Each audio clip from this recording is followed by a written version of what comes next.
Japan and China come together for 4 days of exciting T20 international actions.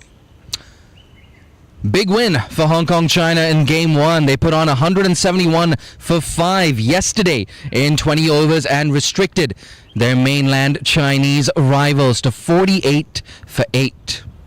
And for Game 2, we see Japan take the field for the first time in the tournament and amass a big total of 179, but in the end it wasn't enough, with Hong Kong China chasing down the total inside the 17th over. This afternoon, though, Japan and Hong Kong China will meet for the second time at the Men's East Asia Cup, and it's a chance for Japan to make up for that loss yesterday. And the game start time is listed for 2 p.m., so it's now time to cross out to the middle for the toss and pitch report with Aaron Fish.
Match referee, I'm getting a signal.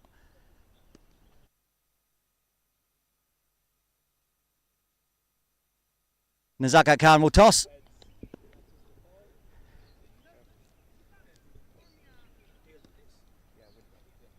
Okay, Hong Kong China has won the toss, elected to bat. Nazaka, it's an easy decision. Yeah, I think this wicket has been used already, and we know that, these wicket, once it start using, like 1 or 2 games, start gripping a little bit, and the ball's keeping low. So yeah, I think the weather is good as well, so it's good to bat first. You got the win against Japan yesterday, but a big score from them this morning on this pitch and batting. You're looking forward to a good competition? Yes, of course. They have a very good players, as I said yesterday as well. Their batting is very strong, and yeah, we have to bat well to make sure that we put some score on the board and try to defend that. Put you on the spot. What do you think is a good score for you to bat first? Well, anything above 180 plus, I would take that. But we have to bat well for that. Okay, well, good luck. Game 4. We'll see you out in the middle with the pads on. Candle, the captain for Japan. First, we'll back up in case people had not watched this morning's game yet.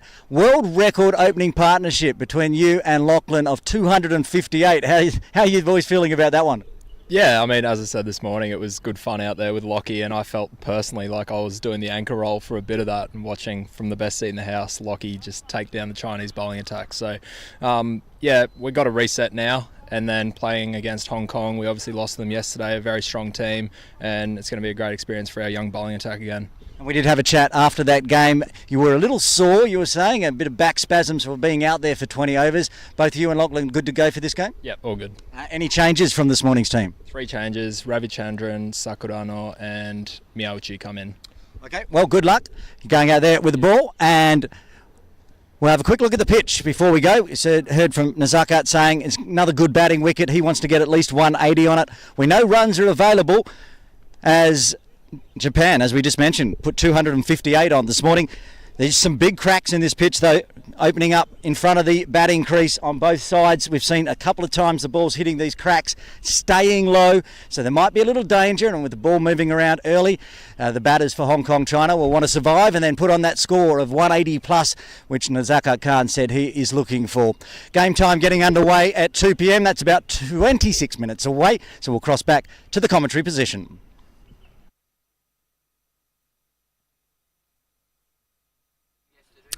Yeah, thanks, Aaron. And thanks, Mona, as well, earlier for joining me for the pre-match intro. So there you have it. The news from the middle is Hong Kong China have won the toss and decided to bat first. We're going to have those team sheets for you shortly. But for Japan, 3 changes. Mio Wataru Miyauchi, Reo Sakurano Thomas, and Sabaurish Ravichandran come back into this 11. So Japan are playing with the same team that they played with yesterday against the same opponents, Hong Kong China. So a chance, no doubt, for Japan to get one back and show the home side, hey, you know what? We've come here to play, and we've put that opening loss behind us.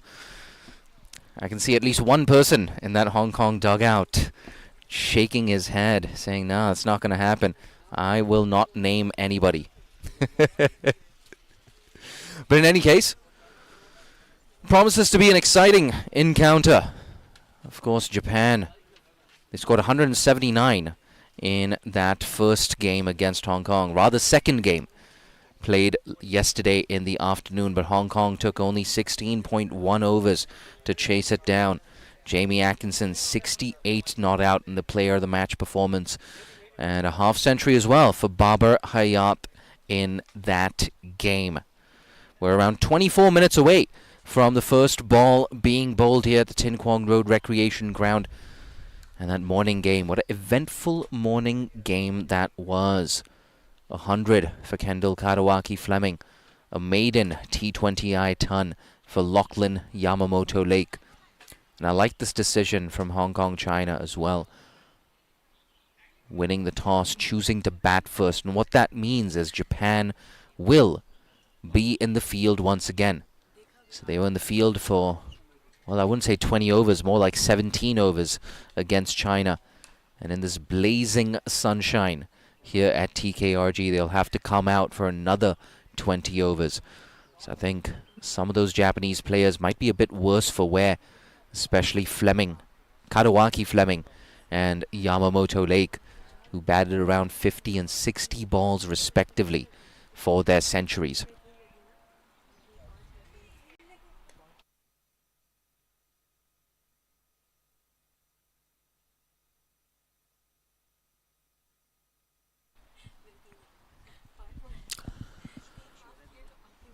Yeah, with Hong Kong China, not only do they have the edge in terms of registering that win against Japan yesterday, but they're also ahead on net run rate.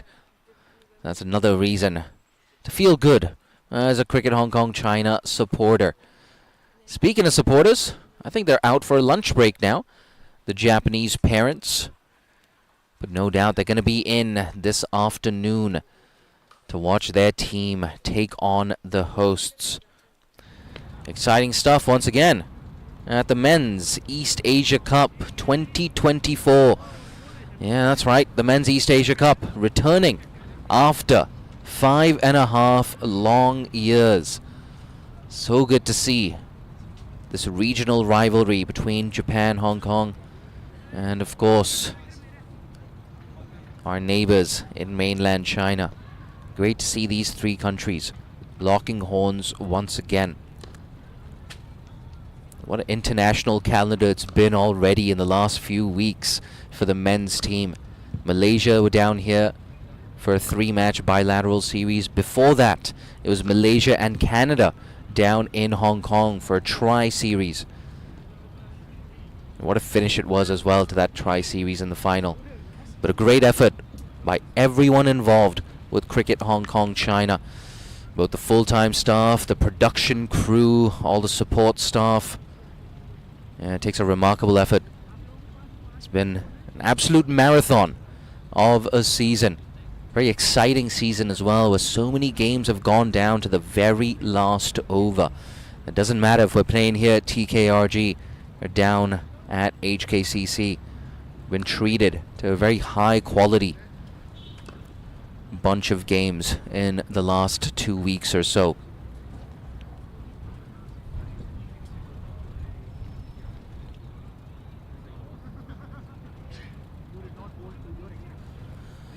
Nonetheless, as you can see on your screens, play will commence at 2 p.m.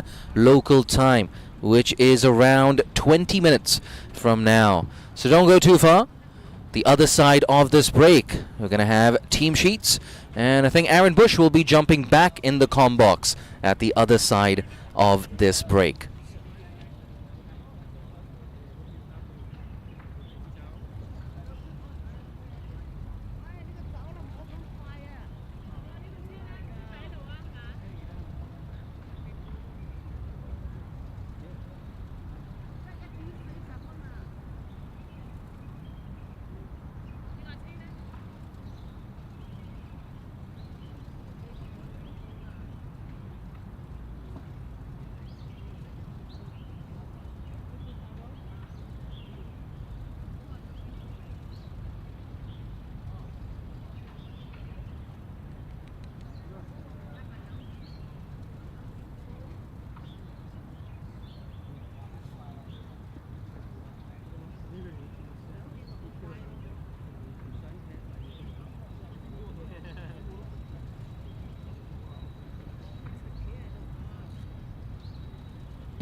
Welcome, welcome, welcome to match 4 of the 2024 Men's East Asia Cup. We had the toss a while ago. Aaron Bush was out there. And the news from the middle, Hong Kong, China, the home side, have won the toss and decided to bat first. I think it's a good idea. Get Japan out there for a bit more fielding in this scorching afternoon heat. Japan, of course, winning that first game of the day against China. They bowled them out for 78. And of course, in that first innings, an undefeated opening stand of 258 between Kendall Katawaki Fleming and Lockie Yamamoto Lake. The latter, with his maiden T20I ton, and Kendall Katawaki Fleming with his second century in this format. We've got Aaron Bush here for company. Aaron, what an innings that was, both from Kendall Katawaki Fleming and Yamamoto Lake. Just a stunning, stunning innings, Jay. We were privileged to call it. Like you say, first century, highest opening partnership in T20I history. All happening here in Hong Kong at Ting Kong Road Recreation Ground. But now on to game 2. Pretty much the same side. There's a few changes. I haven't seen the full sides yet, so I'm going to pull them up. I'll have a look at China, and I'll tell you who's missing if you're just joining us, and then Jay will run through the Japan side. The captain, as usual, Nazakat Khan. Anshuman Rath will probably open with Nazakat Khan today. As you may notice on the screen, Martin Kutsia is having a rest today. Baba Hyatt in the side. Jamie Atkinson will have the gloves on. But also, Zishan Ali is in the side. So there's 2 wicket keepers in the side. Atiq Iqbal comes back in, played the first game yesterday and was rested for the game against Japan. So first time him. And Dhananjay Rao will be playing against Japan. Dhananjay, of course, had his debut yesterday for Hong Kong, China. Azaz Khan, Yasser Murtaza, the spin wizard Ehsan Khan, and also Anas Khan to the Japan side, Jay. Yeah, Kendall Katawaki Fleming, the captain. The man up top, expect him to open the batting. We've got Koji Hardgrave Abe as well with his off-spinners. Charlie Hinds, the 15-year-old left-arm spinning all-rounder. Kazuma Kato Stafford with his left-arm pace. Ryan Drake, Wataru Miyauchi back behind the sticks after missing the morning game. Ibi Takahashi, Declan Suzuki McComb, a genuine all-rounder. Reo Sakurano back in this 11 as well after missing the morning game. Similar story with Sabaurish Ravichandran back into the 11 today. And of course, the other Centurion from the morning game, Lockie Yamamoto Lake. What a great innings that was. And this is a very big game, not just part of the East Asia Cup, getting to see Hong Kong, China and Japan play again. But we'll have a quick look at the table of where it stands. That huge win for Japan puts their net run rate up to 3.681. And it's about half a point behind Hong Kong. China had 2 wins. But of course, if Japan can get the win, and a big win today over Hong Kong, China, there's a chance Japan could jump to the top of that points table and make it into the final on Saturday. Still 2 games to go again tomorrow. Both China games, so Hong Kong, China will play China, and Japan will play China. Yeah, I suppose for China it's a question of never say never. But I think that fight for who has the best net run rate is more down to pride between Hong Kong, China and Japan. Yeah, you're right. A very important game for Japan. A chance to get one back on Hong Kong, China. And if you're Hong Kong, China, the hosts, it's about putting the ghosts of those 2 series, the bilateral series and tri-series, putting the ghosts of those 2 50-over series behind you. Hong Kong, China, no doubt, will want to continue their unbeaten run at the men's 2024 East Asia Cup. And could you imagine, Jay, if Japan come off the back of a world record morning game and then manages to roll a team ranked 30 places, exactly 30 places higher, Japan 51st, Hong Kong, China 21st. That would be a huge Thursday for Japan. Yeah, no doubt. Had a chat with that man right in the center, Dougal Bedingfield, the head coach of Japan, and he said it would be so nice to get a big fish in the bag. He didn't use those words, I'm paraphrasing, but yeah, he desperately wants to win this game. And there's a lot of belief in this Japanese lineup as well. They've been strengthened recently, not just by the strength of their pathway system and the youth program, but also Also, they've been strengthened by the addition of a lot of mixed heritage players into this Japanese setup. Just saw the two umpires coming out to the middle, ready for the game. John Prakash, Niaz Ali as Japan. Also, just listen to that big fight cheer that they do before the game as the umpires continue out to the middle. 4 minutes away from game time, but what we have noticed at the East Asia Cup so far, Jay, is we've got underway a couple of minutes early at times. I don't mind that. I don't mind that at all. I'm big on punctuality. That's a bit of a lie. I'm being... Nah, I'm misrepresenting the truth. I do value punctuality, but I'm not necessarily always the best when it comes to being punctual. Jay, I suggested perhaps Ange would go open with Nozaka today, but it's not. It's Jamie Atkinson, player of the match yesterday against Japan. He will open the batting with Martin Kutsia having a rest today. Up the order, he's come in at 3 and 4, but today he will be opening with Nazakat Khan. And to take you underway for the first 5 overs, Jay, you're going to take us through all the action. Yeah, I can't wait for it. You can see Jamie taking strike. And I'm okay with this from a Hong Kong-China perspective. I do like the idea of having Anshi at number 3. Anshi, of course, he can stabilize the innings in case Hong Kong-China do lose an early wicket. In many ways, you could say he's the perfect player to have down there at number 3. Yeah, Jamie on strike, and it's going to be Reo Sakurano Thomas to open things up here from the Argyle Street end. Reo Sakurano Thomas, of course. His mother, Yuko, has been a constant presence throughout the East Asia Cup so far. Yeah, I don't think she's missed a single ball so far of the East Asia Cup. Down in there in the family tent, the supporters tent for Japan. Of course, Zishan Ali coming into this lineup in place of Martin Kutsia. So interesting to see later on, where does Zishan Ali bat? And interesting to see, does Jamie Atkinson pick up from where he left off just yesterday? 68 not out. Won him the Player of the Match award as well. You can see Wasp sitting at 160 right now. Hong Kong, China, they know they might need 180, 190. First ball, digs it out into the leg side. Charlie Hinds. Oh, an absolute live wire in the field. Yeah, good start. We saw that in the first game as well, especially bowling from this end. Nailing those Yorkers. Yeah, I had a chat to Dougal about that as well. Just getting those game plans right. Getting those change-ups right. He said it's especially important against a team like Hong Kong.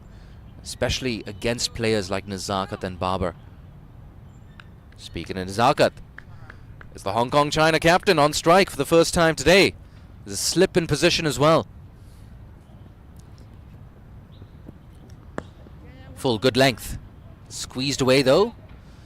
Into the offside for an easy single.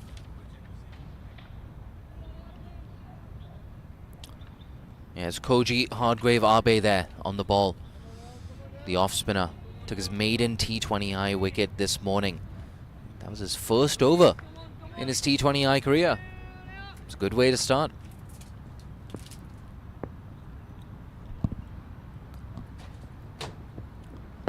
Nice and straight. Nice and straight. Reo Sakurano Thomas. He's the leader of this Japanese pace attack and the top wicket taker in T20I cricket. He's a very soft-spoken bloke, is Reo Sakurano Thomas. Yeah, lived a good portion of his life in New Zealand. But a few years ago, moved to Japan, took up a role with JCA. Like I was saying, he took up a role with JCA, the Japan Cricket Association, in addition to being a regular member of this Japanese starting lineup. I'm sure his father, Garth Thomas, as well, Wherever he is in the world, he's tuning in. Garth, of course, couldn't make the trip down to Hong Kong, China. His wife, Yuko, she's watching. Ah, should be a happy mother so far. Looked like that one just snuck under the bat there. But again, getting through his action really well. Yeah, just beating the outside edge. You can see from that crouched stance, those bent knees, the ball just keeping a little bit low, just skidding on to Jamie.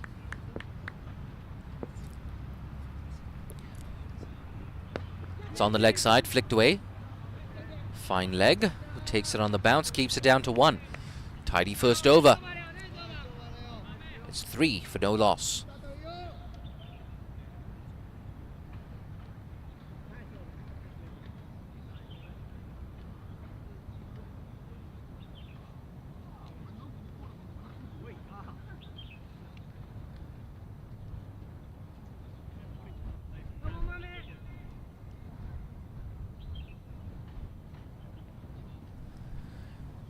Great to see all the encouragement coming in for this in-house production on YouTube. Champions League Cricket says, all the best to the best broadcasting in associate cricket.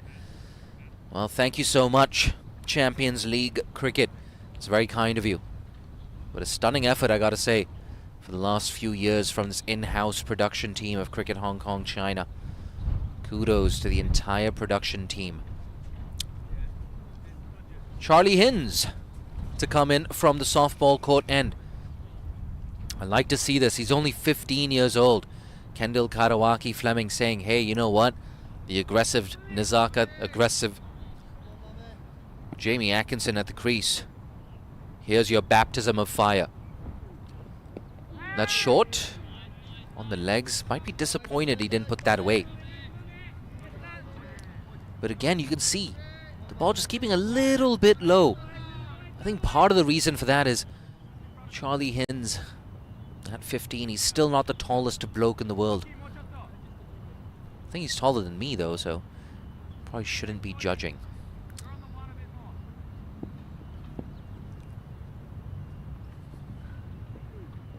Down the track goes Jamie. Pushed straight into the covers.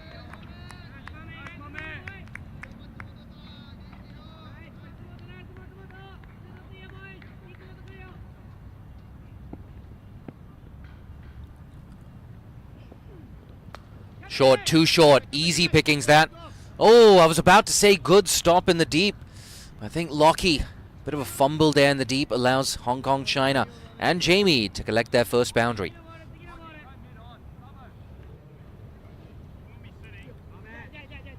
Yeah, it wasn't the best delivery there from the teenager. He moved across the stumps as well, Jamie, to try and access the leg side. Given the form that he's in. He's got 150 plus as well in a domestic game. Player of the match yesterday. Ooh, optimistic appeal that.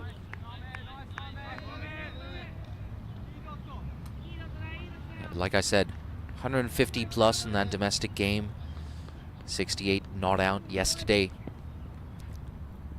Loves the sweep shot. Yep, right on cue. This time over the head of Fine Leg, who was in the circle. Second boundary of the over. Moves into double figures now, does Atkinson.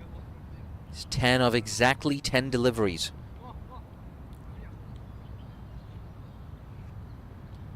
Again, you can see Charlie Hinds. Tell you what, he didn't do too much wrong there, did Hinds. But Jamie, the type of form that he's in, he's given Kendall Karawaki Fleming some early headaches. That's much better, much better. Good fielding as well from Reo Sakurano Thomas. 8 runs off the over after 2. The home side, 11 for no loss.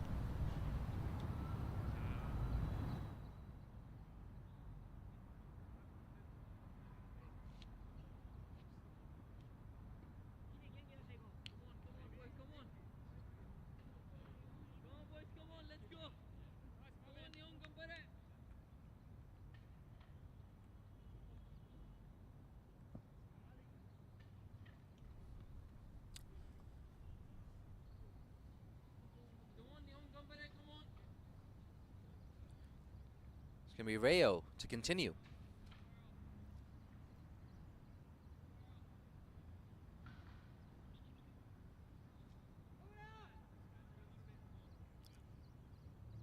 Nice and loud behind the sticks. Wataru Miyauchi in for his second over. Reo Sakurano Thomas. Bang. Ooh, good bit of work actually. I think that might be Kato Stafford. He had a tough choice to make. Do I go for the catch? Or do I just try and prevent the boundary there?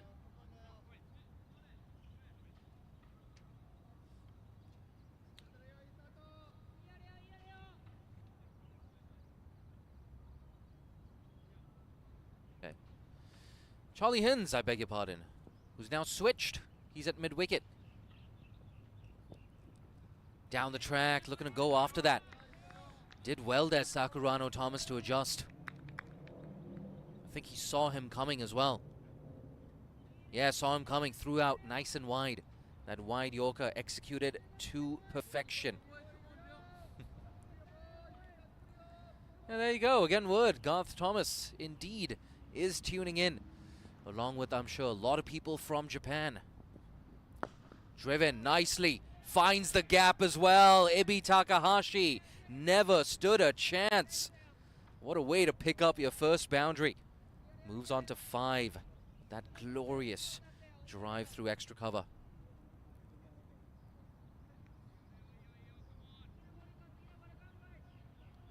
You see that just a little bit too full. And hit through the line of the ball there, Nizakat.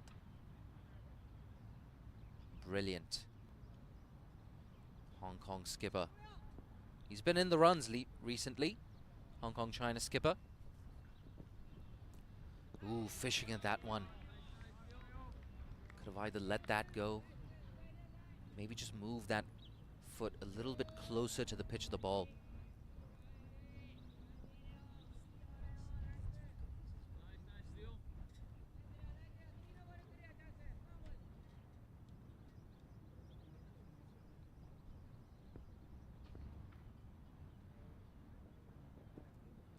Bang, down the ground again. Ibi does well. Yeah, that was a bit awkward there. Took it on the half volley. But he didn't let it go past him there. So a single there for Nizakat.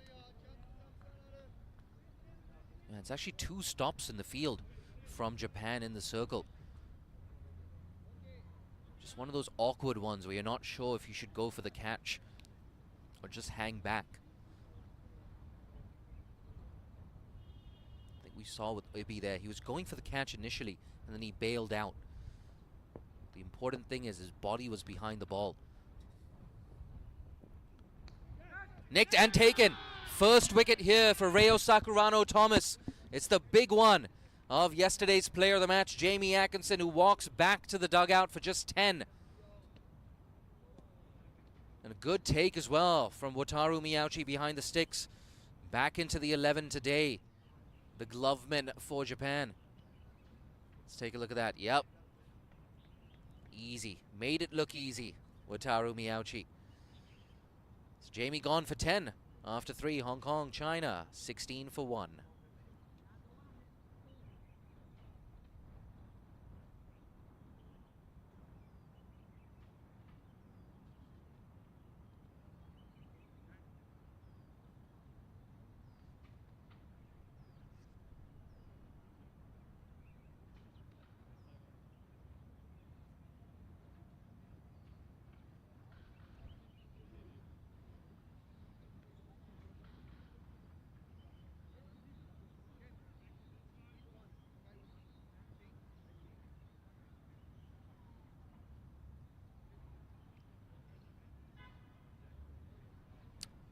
And walking in at number 3, it's the left-hander, Anshi Rath.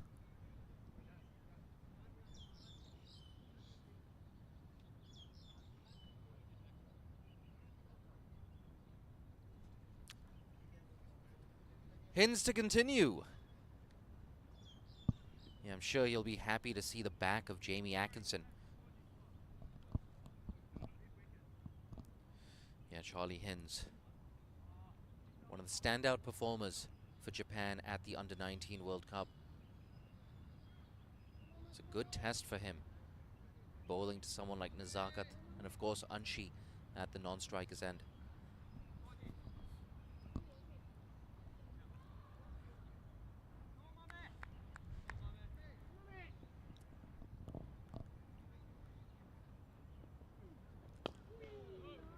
Good length.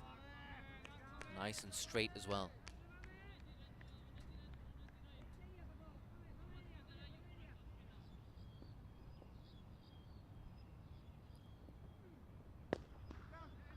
It's flat batted down the ground. There's protection in the deep though, so it's just a single.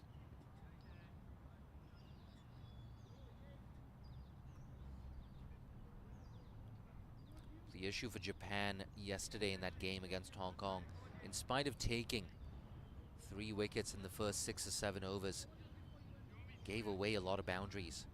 Hong Kong in those first 6, 7 were going at around 10 runs and over.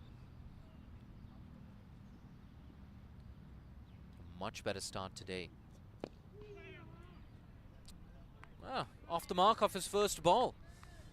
Anshi Rath wasting no time to get down to the non-striker's end. He's off the mark right off the bat. Much better over this from Hins. Worked away on the leg side, mid-wicket. Yeah, that beats mid-wicket in fact. But it's only a single. Lockie Yamamoto Lake. An absolutely brilliant innings that was from the right-handed opener.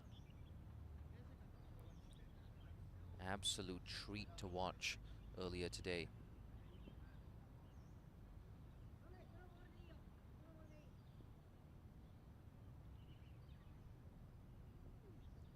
It's on the leg side. Yeah, I don't think he's got bat on that. We wait for the signal from the umpire. Come through for one. You know, in fact, signal leg byes there.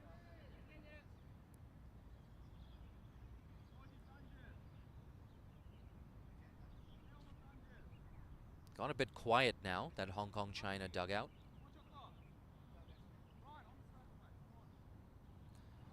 I think from a Hong Kong China perspective, it's a matter of not losing too many early wickets. Bang, down the ground. Long on. Good anticipation. That's only a single. And a very good over from the teenager. Just 5 runs off it. Japan going well. Hong Kong China 21 for 1 after 4.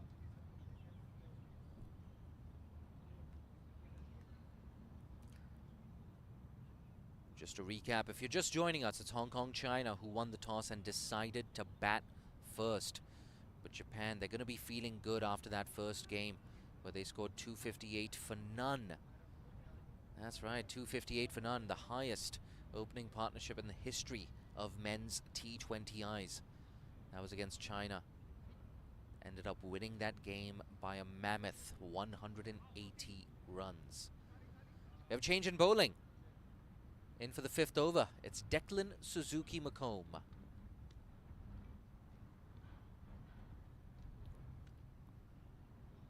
It's a good tournament as well so far. In game against Hong Kong. Picked up a wicket and scored 45, not out of 23. It was brilliant towards the end of that innings, especially with that periscope shot, that scoop.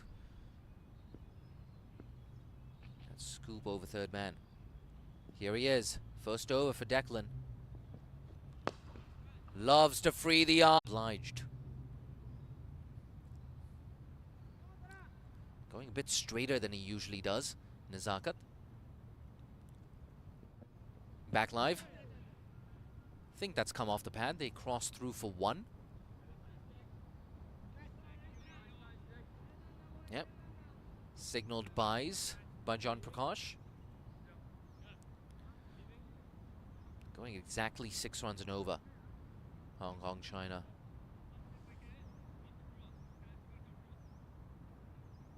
Still got some batting to come. Someone like Babar Hayat. I'm sure we're going to see him walk in at number 4. That 1 wicket to fall, it was a big one. The big wicket of Jamie Atkinson.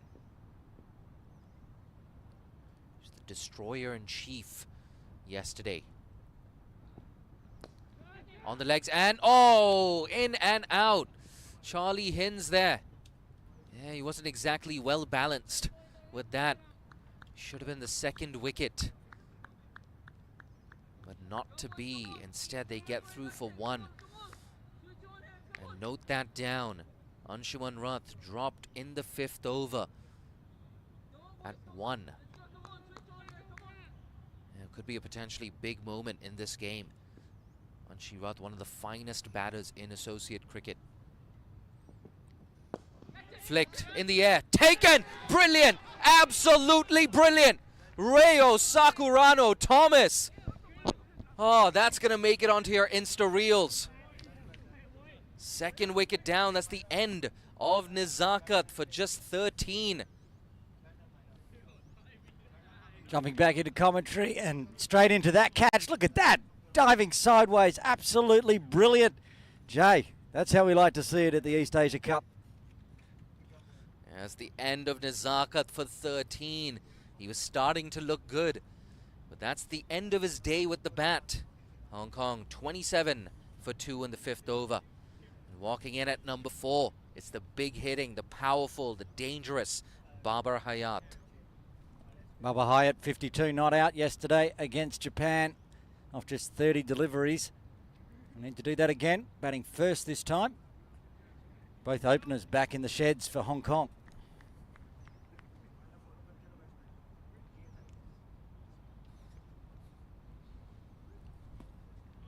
Yeah, an early advantage here to Japan, make no mistake about that. But Babar Hayat, he's one of those players, he can change the game around in a matter of just 4 or 5 overs. But if you're Japan, whatever you do, do not bowl short on his legs. That is bread and butter for Babar Hayat. He will dispatch you into deep mid-wicket. Don't bowl half volleys either. He'll pump you down the ground. First ball for Babar. Tried to go big. Fortuitous edge down to deep third to get off the mark. Yeah, it's very lucky. Could have been the second wicket of the over there. But hey, if you're going to swing, swing hard. Indeed, and Japan might be having memories of yesterday. They had Hong Kong China at 22 for 2, 27 for 2 today. And then, of course, Bubba and the now departed Jamie Atkinson came out, scored some big runs at the end. I apologise, I'm looking at the Japan batting. I'll get that up. 2 for 52 it was yesterday. Down the leg side. It's a bit poor there. Oh, I'm being a bit harsh, but Declan, the standards that he's set so far at the Men's East Asia Cup, I think he'd expect better from himself. It's one of those things, Aaron, you know, you've just taken a wicket as well. You've got the opposition under some pressure. You don't want to be sliding deliveries down the leg side. He goes straight. Is it going to clear Ibi? Yes, just to the left of him. In fact, it's got the legs on it to go for 4. So 2 fortuitous boundaries there for Babar Hayat to close out the 5th over. Yeah, it's a shorter ball right now from Babar Hayat. Hong Kong China 36 for 2 after 5. Babar Hayat doing Babar Hayat things, never going to die wondering. Gets it in the slot. Just clears over the infield. That runs away to the rope for 4. There's one thing I want to take into account. That, of course, Japan played this morning. This is going to be the replay of the catch that we saw last over to get rid of Nizakat Khan. And check this out, whippage. But wow, full length, Reo Sakurano Thomas. I'm glad we got a replay of that. That was brilliant. He is going to, like you say, put that on the Instagram reels over and over again. There's been some highlights today. That world record opening partnership, but that one there is going to go in the reels as well. Sideways, spectacular to dismiss the captain. And they're ahead of yesterday. One of the things that the captain, Kendall, said, so he didn't manage to take enough wickets and a change in bowling. Ravi Chandran coming on from the softball ground end. Right arm around the wicket. Stayed a little low on Anch there. We mentioned that at the pitch report. There's dry patches, a couple of cracks. Some might just slip through the gap. Yeah, you're right. Just stayed low there. We saw it in the first game as well. And also a bit from Charlie Hines. Something to look out for if you're in that Japan dugout, and even in the Hong Kong China dugout. Someone like Essen Khan would love that. Over the wicket to Baba, gets a full toss. It's only going to get the single. So Ravichandran got away with that one.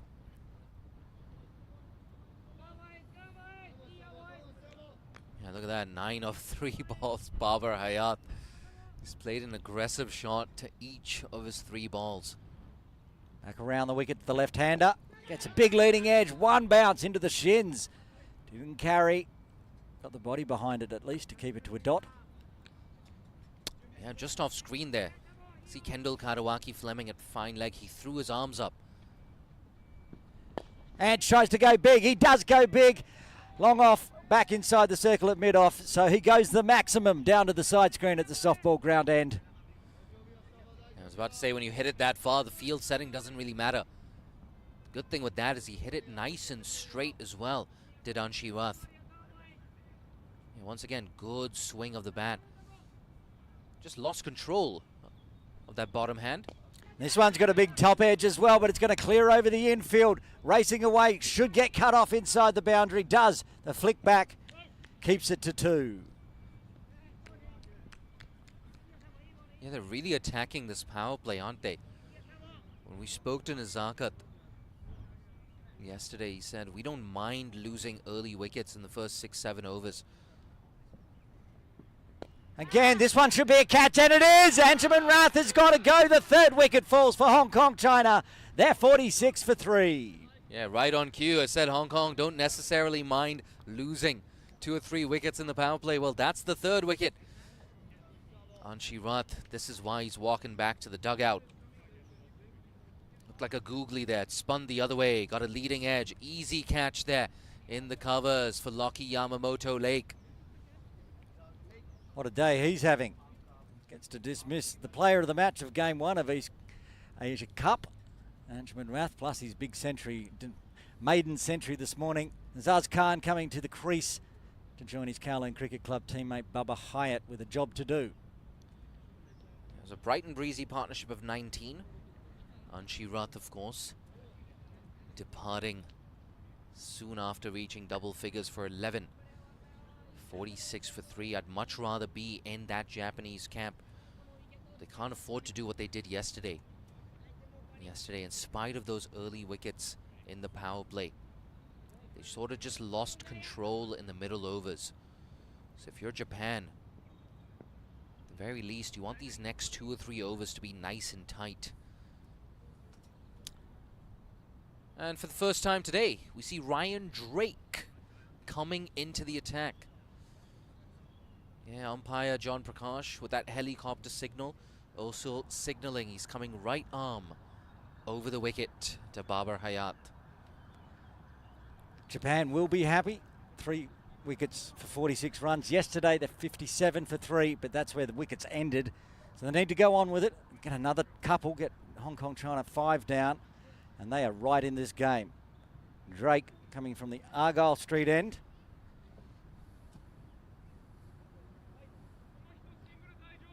Bowled 2 overs this morning, didn't get the wicket. None for 11 off his 2 against China.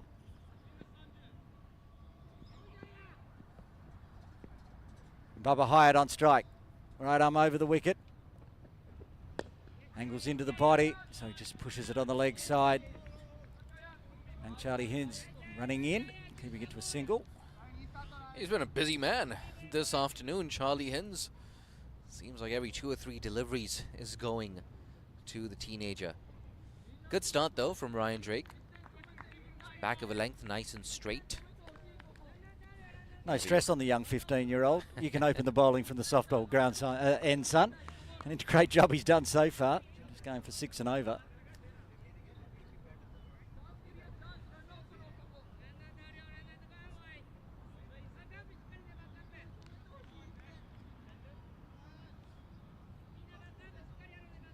few more field changes and a chat between the umpire and captain from Japan. And we should be ready to reset now. Azaz Khan on strike, face his first delivery.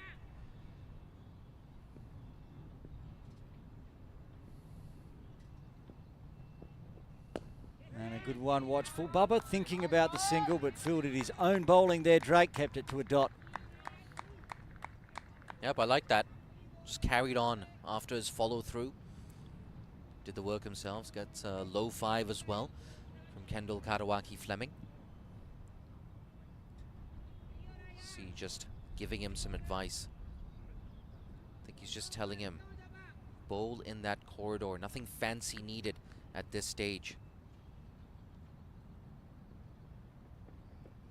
Cut away, gets through one fielder. Will he get through the second and get a boundary to start with? A diving effort, but I think it has stayed inside the ropes. That's a brilliant effort. They'll come back for 3.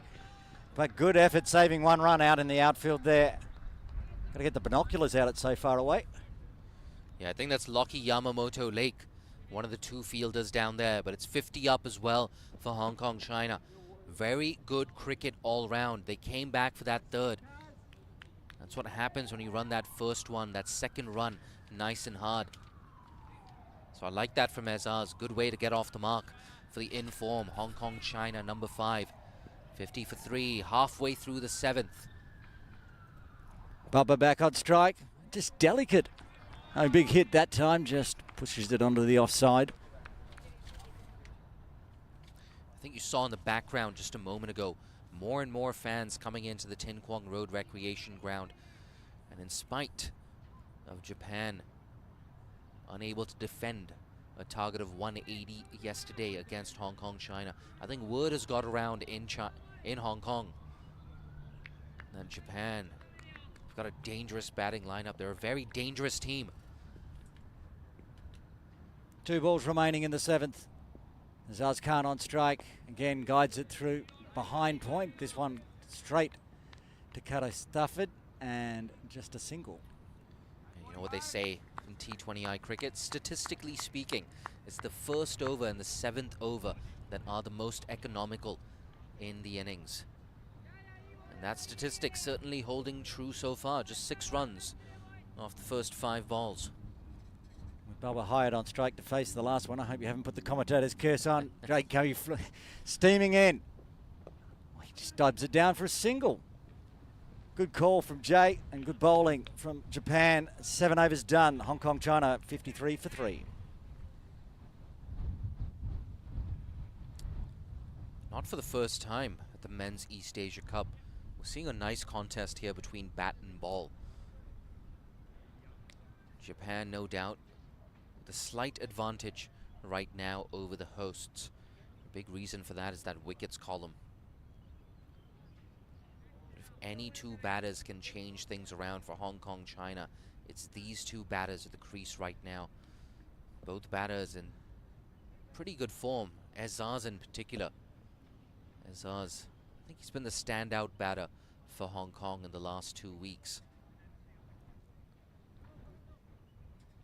Just wonder how much fatigue's going to come into this. Back-to-back games for Japan. They had to field second in the first game.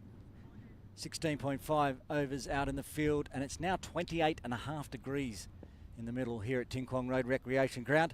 Ravichandran already got a wicket. It's a bit optimistic, that appeal. Yeah, sliding down leg. He's got a good wrong-in though. A wrong-in that Anshi couldn't read. Bubba comes down, tries to smother it. He's bowling well, Sabarish Ravichandran. I don't think any of Hong Kong batters have actually been able to pick him so far. It makes it so hard in T20I cricket, especially when you don't know which way the ball is turning. Comes down again, and has it fallen on? It's been stumped. Not sure exactly. We'll have to get a replay on that one. Either way, Bubba Hyatt is going back to the sheds, and Hong Kong China lose their 4th. They're 53 for 4. Now let's take a look at this replay. Good bit of work behind the sticks from Wataru Miyauchi. just like that, Sabawarish Ravichandran, he has his second wicket. Change of length, yep, easy, easy. And I think that goes down as a stumping. It might go down as a run out, I'm not sure. Nonetheless, the end of Babar Hayat for just 12 after 7.5 overs. Hong Kong, China, they're struggling. 53 for 4 as in walks Yasim Murtaza. Finding some form just of late, Yasim Murtaza, but one thing he does do and has been doing regularly for the last 3 weeks is hitting it short when he's trying to clear the boundary down towards the commentary position at the Argyle Street end. He's he's been dropped against China, and he was caught a number of times by Malaysia down towards the sight screen at Argyle Street. So I wonder if there'll be a change in plan from Yasim, or he's going to continue to attack and just hope he gets more on it. He will be on strike with 3 balls remaining in the 8th. I think before Yasim even considers going big, he needs to figure out, he needs to be able to read Sabawarish Ravichandran and just figure out which way is he turning it. What I liked about that Babar Hayat dismissal, I think he saw him coming and he adjusted his length. And Babar, he sort of just yorked himself. Nonetheless, first ball here for Yasim. It's turned away on the leg side. Easy single. So Yasim off the mark. Important partnership, Aaron. Indeed, these two really have to put some runs on the board for China, Hong Kong, China now. At the end of this over, we're going to do a full replay of the Babar Hayat dismissal. I've just seen what's happened to explain what happened, because there was a lot of confusion, especially from me. 2 balls remaining in the 8th, however. Ravichandran with 2 wickets now and just 1 run off this over so far. Azaz Khan, catching position at short mid wicket. That's where the ball goes, but fortunately for Azaz, it goes along the ground. Yeah, I'm impressed. Kendall Katawaki, Fleming's captaincy. So far today, he's proved to be a very astute tactician. Last ball of a successful over. The nod goes up, the finger goes up.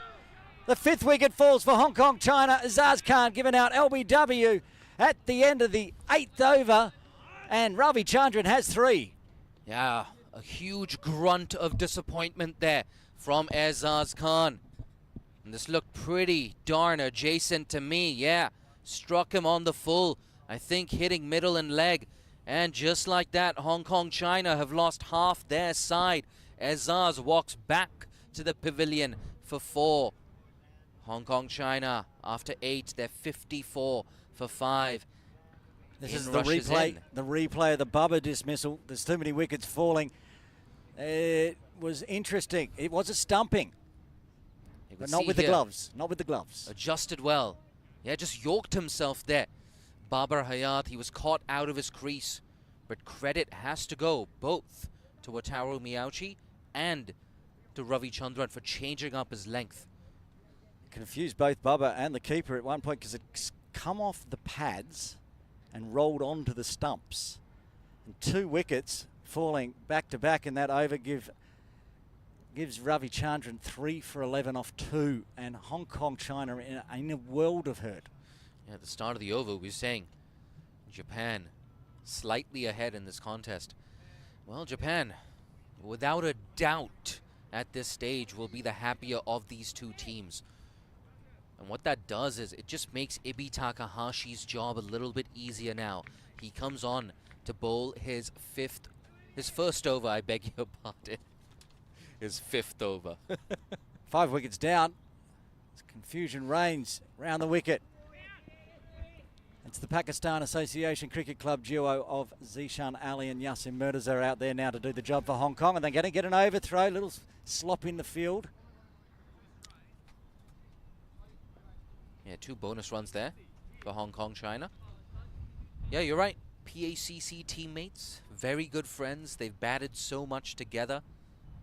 And they've got a big responsibility. Ibi Takahashi is going to be turning the ball away from Yasim. Now, wonder if you're Kendall Katawaki Fleming.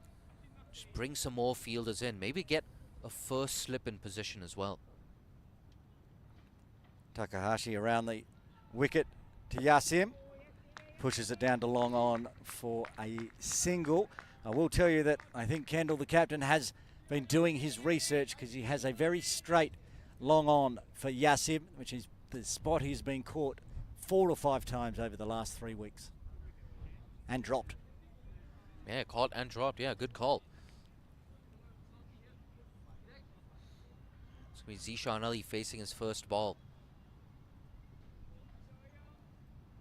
Zishan Ali, we saw what he can do in that first game of the bilateral series against Malaysia. Nearly single-handedly took Hong Kong, China to victory there. Over the wicket to Zishan and beats the outside edge. Watch the replay on this one. Lots of loop with the fingers and hands. The wrist spin just went straight on. That one's faster, fired in and gets through the infield. Beats Lockie, goes out to the ropes just for a single though, but Zishan gets off the mark.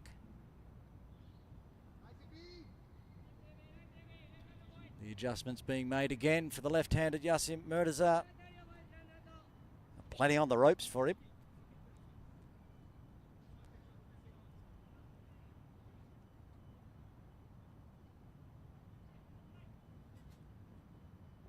In long and cuts this one on the offside. One of those 5 out on the ropes. Does the work, picks it up. Another single on the board. They just need to put some singles together at the moment, Jay. Need some runs and no more wickets lost. Last ball of the over coming up. Zishan hits it straight back. Oh, there's a bit of a collision between batter and bowler, so they'll get through for a single. And just 6 off the over. After 9, Hong Kong, China 60 for 5.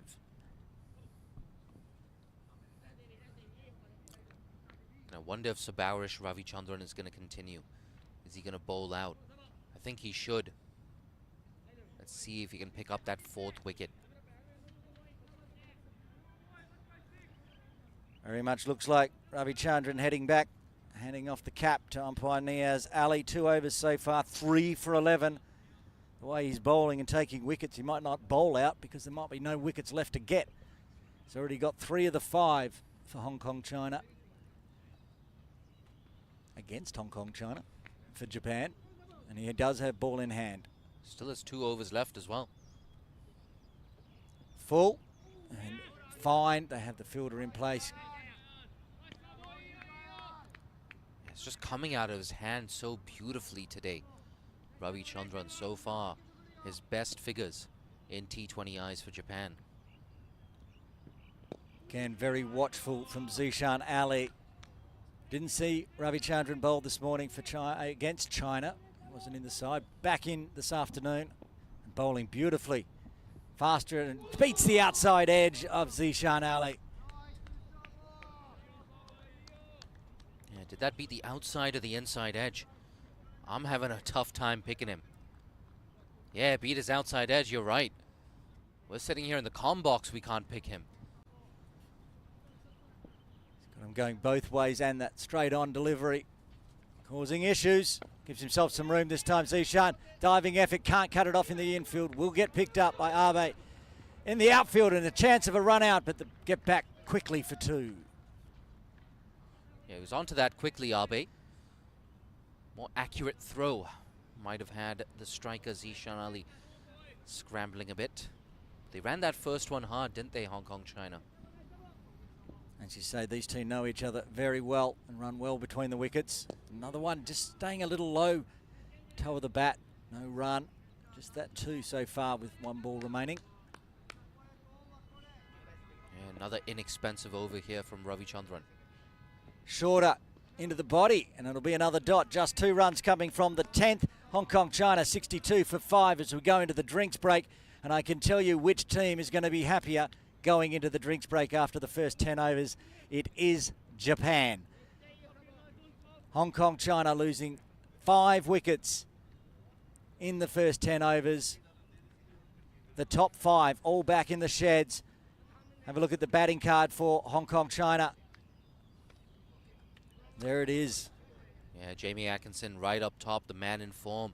Couldn't quite kick on today. 10 for him, 13 for Nazakat Khan, who perished to an absolutely fantastic diving catch from Rayo Sakurano Thomas. 11 and 12 for Anshi and Babar Hayat. Dismissed for just 4 runs today. Azaz Khan trapped in front by Sabarish Ravichandran. And Yasemin Zishan there on 5 and 4. Not out respectively. Hong Kong, China 62 for 5 after 10. They've all got to start there, Jay. 4 of the players into double figures. Yet haven't been able to go on with it, and this is the reason why. Yeah, the bowling card there, right up top. Sakurano Thomas getting that first breakthrough. 1 for 8 in his 2 overs. 3 for 13 for Sabarish Ravichandran in 3 overs. And Declan Suzuki Macomb chipping in with a wicket, 1 for 14 in his solitary over. So don't go too far. In around a minute from now, we'll return for the second half of this innings.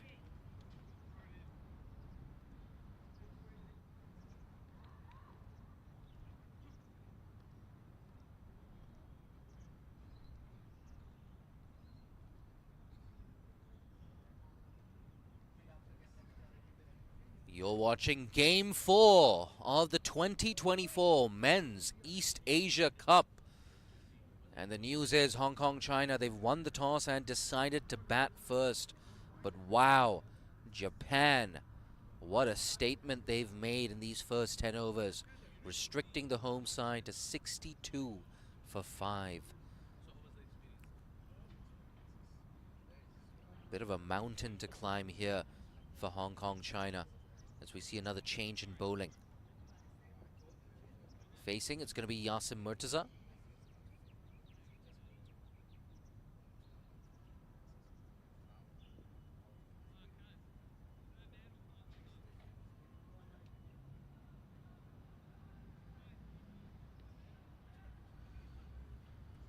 And the new bowler at the crease, Kazuma Kato Stafford. Yeah, he was really impressive in that morning game against China. Still just a teenager.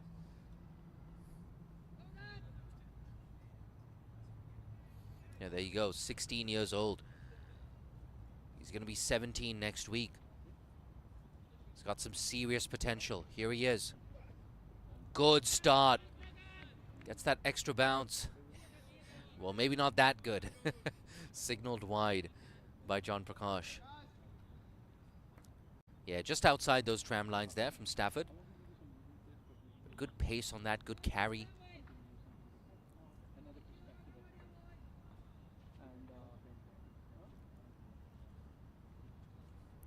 Such a promising talent.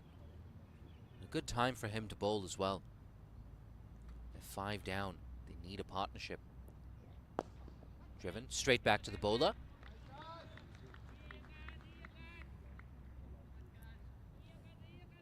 I'm just taking a look at the rest of that Hong Kong China batting order.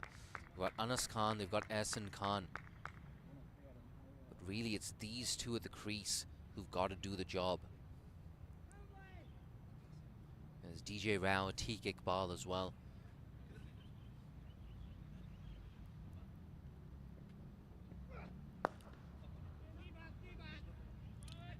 It's full and wide. That's smashed down to deep cover for a single.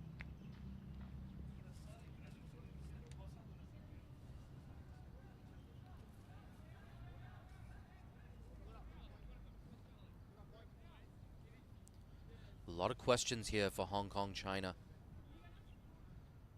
And Kandil Kadawaki Fleming. He's got a lot of bowling options here. Rayo Sakurano Thomas still has 2 overs left. Sabarish Ravichandran has 1 left. Ibi Takahashi has 3 left.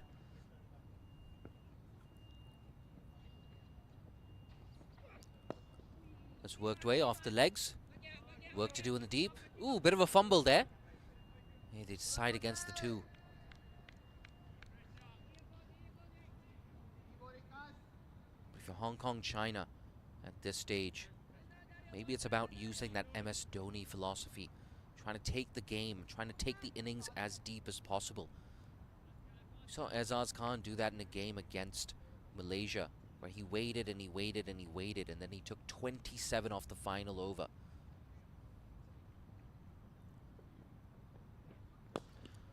Bang! Yasim Murtaza with his first maximum. That's out of the ground. Yeah, maximum against the run of play here. They really, really needed that boundary, didn't they?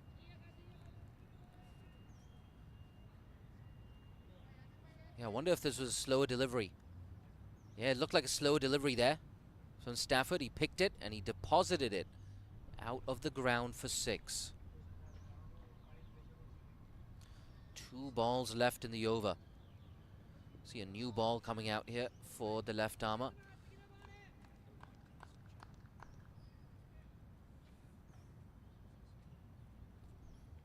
Moves into double figures with that maximum.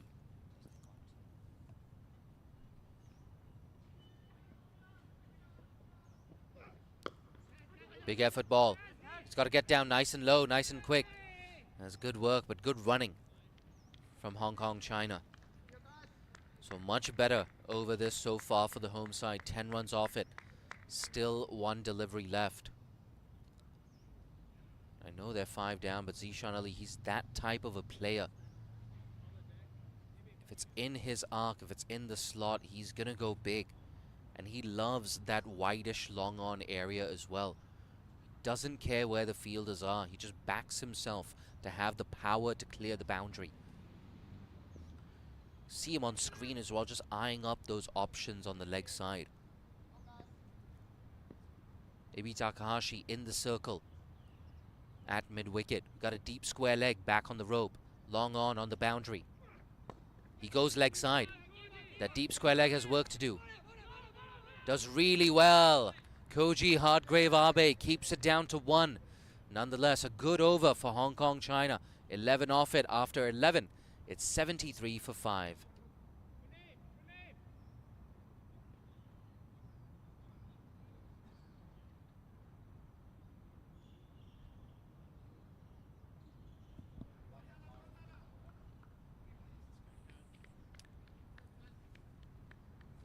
An important phase of play coming up here for Hong Kong, China. I get word that Aaron Bush is getting ready for an interview with Jashimuddin. Let's take a look at those partnerships though. 16, 11, 19, 7. So taking wickets at regular intervals here, Japan. This partnership 19 for the 6th wicket. But the important thing is they're still out there. Zishan Ali and Yasim Murtaza.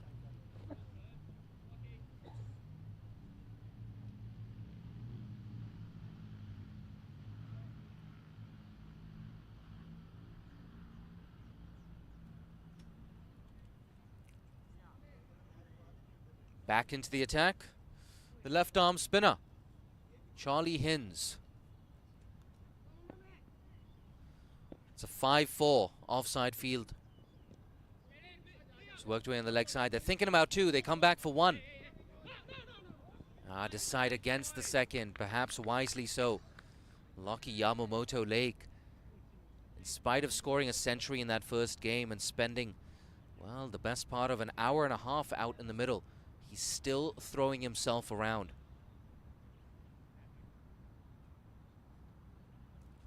Saved some runs in the field, haven't they, Japan?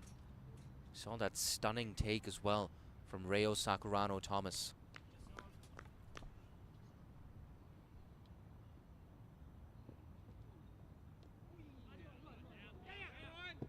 And we're getting word that Aaron Bush is out there with Jashimuddin. Aaron?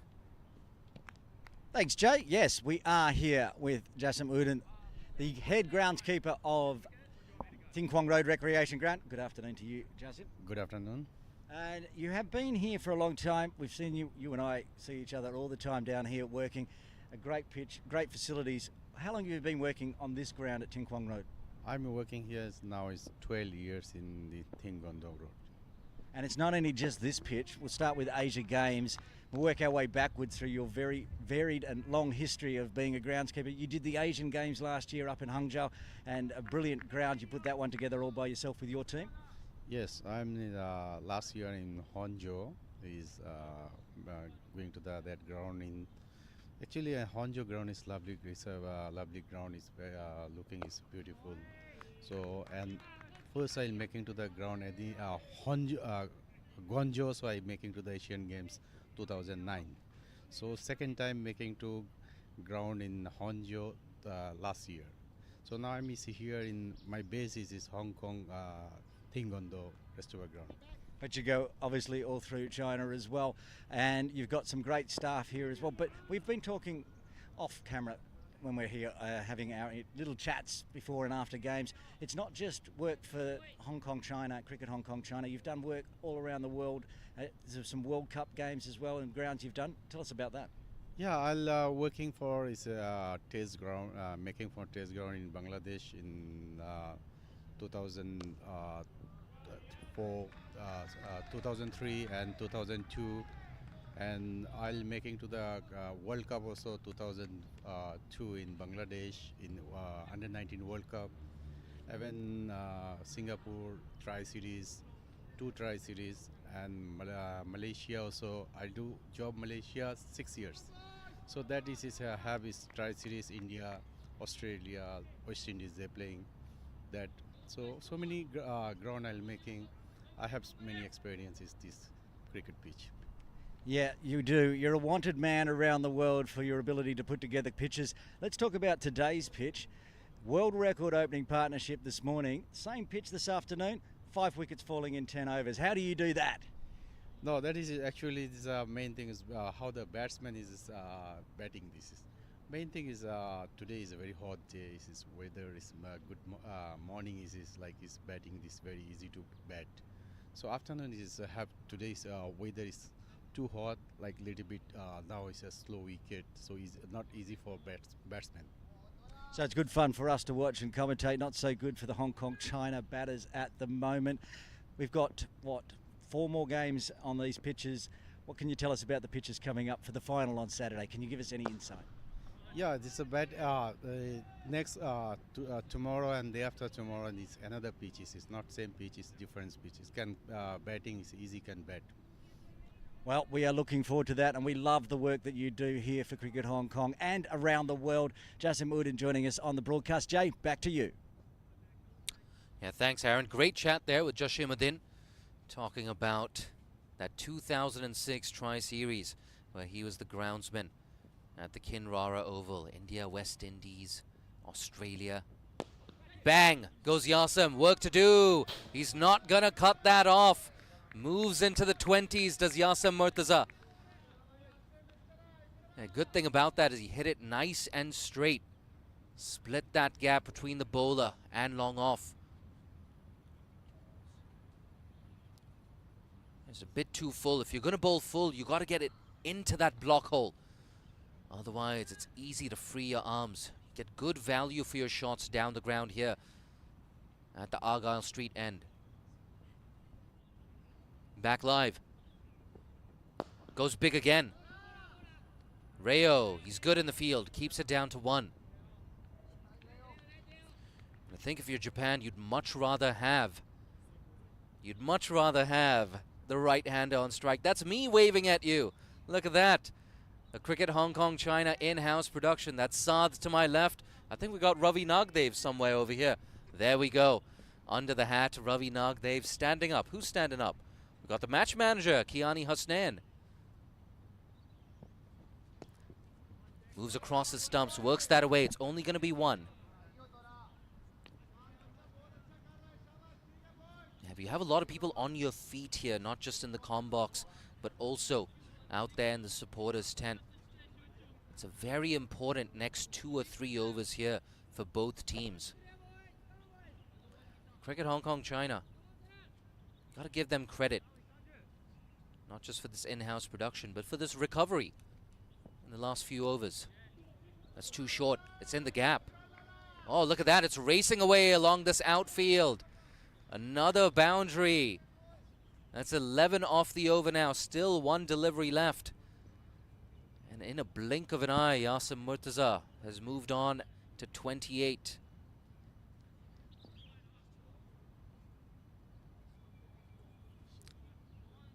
That delivery from Declan Suzuki Macomb is too short. It's angling down the leg side too. Someone like Yasim Murtaza, easy pickings for him.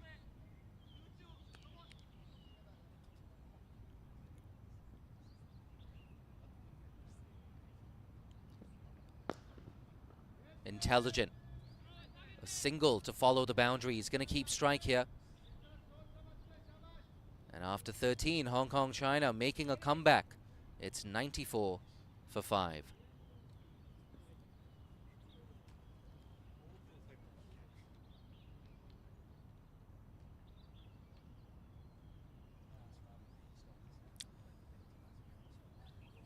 A partnership of 40 for the 6th wicket for Hong Kong China. A desperately needed partnership here for the home side. They won the toss and elected to bat. But thanks in big part to that 3 for 13 from Sabaurish Ravichandran, they found themselves 54 for 5. But the good news for them is Yasim Murtaza. He seems to have found a little bit of form yesterday and carrying that form into this game as well. Just seems like a different player to what we saw in the last 2 weeks against Malaysia and Canada. It's one of those things, you know what they say, form is temporary, class is permanent. Ebi Takahashi back in. That's paddled. And that's going to come down towards me here in the commentary box. Another boundary here for Yasim. Moves into the 30s now. He looks in total control as well. Thank you, Aaron Bush, for fetching that ball from beyond the boundary. But again, just sliding down leg. He went with the angle there, did Yasim Murtaza. And actually, to be fair, it wasn't the worst delivery there from Ibi Takahashi.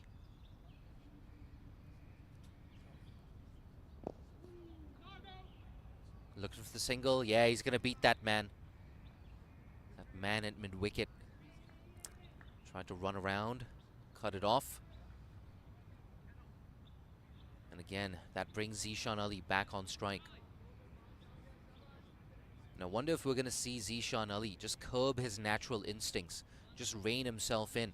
There are very easy singles available there on the leg side. In fact, just as I say that, it looks like that square leg man in the circle has moved to mid-wicket. Charlie Hines, the 15-year-old.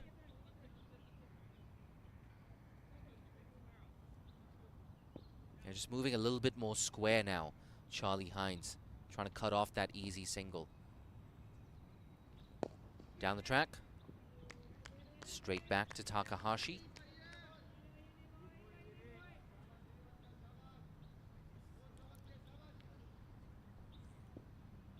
Interesting field set. 5 on the leg side here.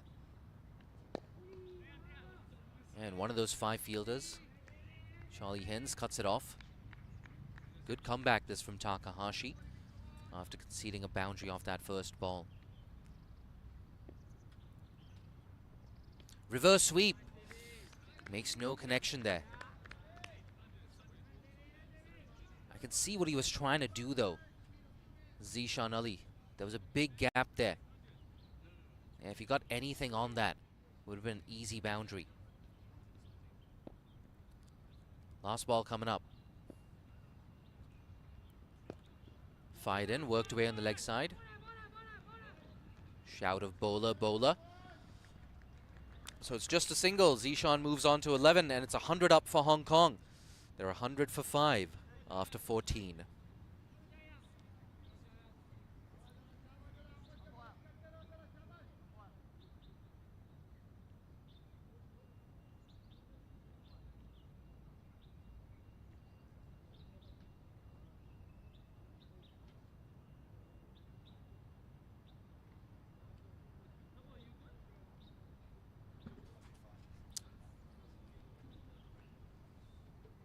Conversations between Kendall Karawaki Fleming and Ryan Drake.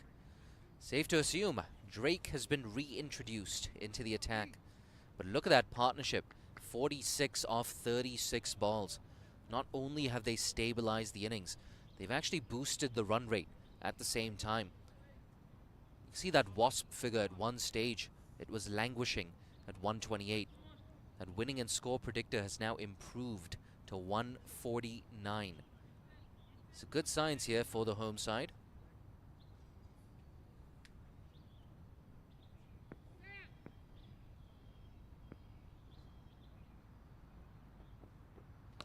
Pulled away.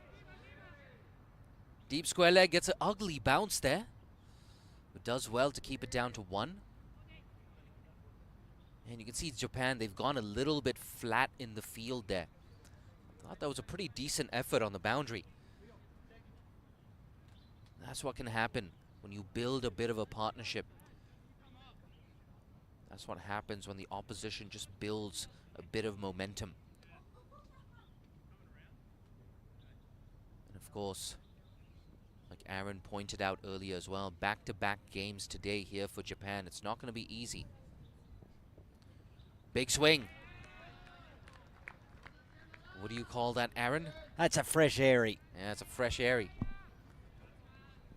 Drake around the wicket. And Yassim's just tried to put that into the apartment block outside the ground and got nothing on it.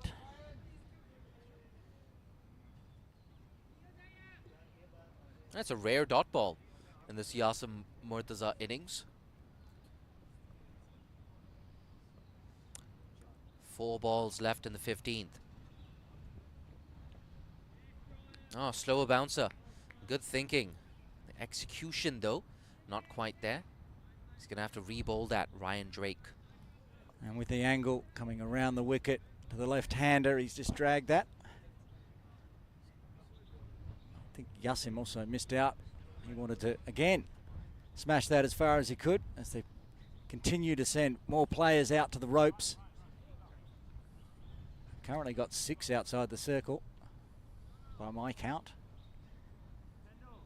And that's what this partnership has done. It's posed some interesting questions here for Kendall Karawaki Fleming.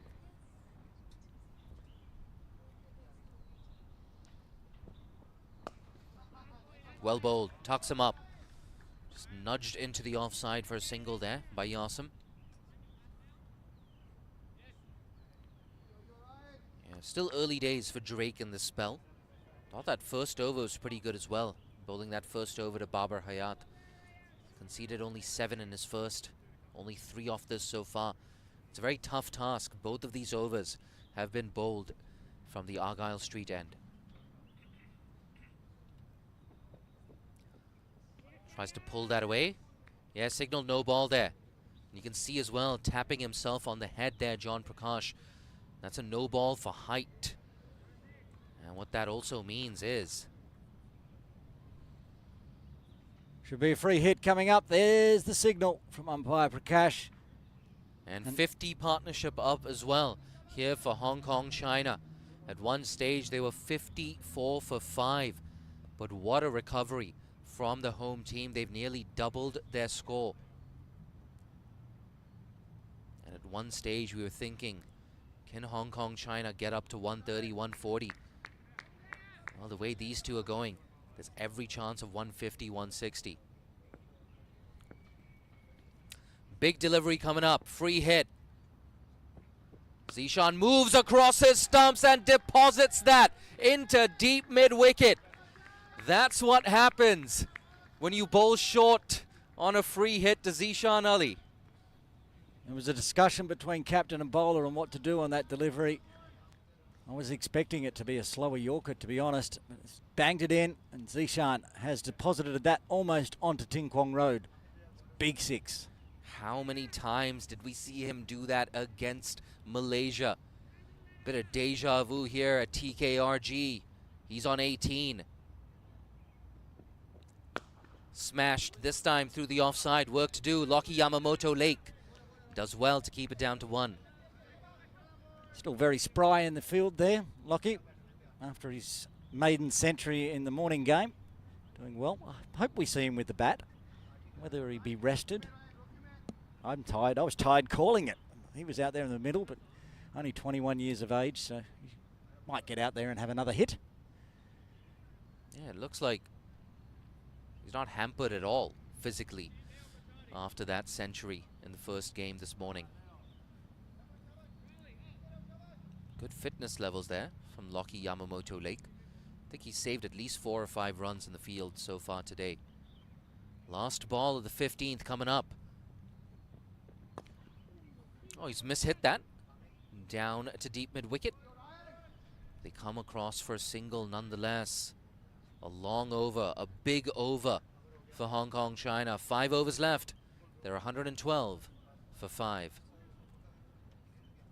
Yeah, 30 balls, legal deliveries left in the batting innings for Hong Kong China. We heard at the toss with the captain, Nazaka Khan, he was looking for 180 plus. That's a test from here, and they've fought back well after being 54 for 5. Partnership now 58 between Zishan Ali, Yasin Murtaza, with the Japanese family and friends still waving the flag. They've been here all day. Back-to-back games for Japan in the East Asia Cup on the Thursday. So glad they're down here. Been over there having a chat with some of the parents. The man who just bowled the previous over after having a chat to his dad in the China game.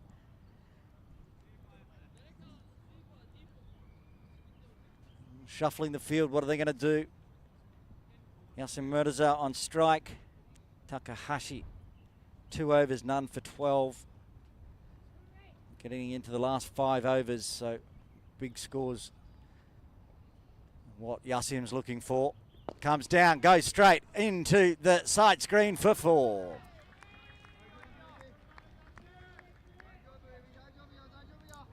No one knows more about that long boundary down to the softball ground end than Yasin Murtaza. That's with the ball in hand. He gets so many caught that long on, long off. That's why he went so straight on that one. Keep it away from the fielders. Reset. And this one's a good delivery, just the dot. Yeah, once again, Hong Kong China beginning the over with the boundary. Bit of pressure on Takahashi. Comes down again. He's not going to worry about letting this one bounce into the side screen because that's gone into the softball ground. 6.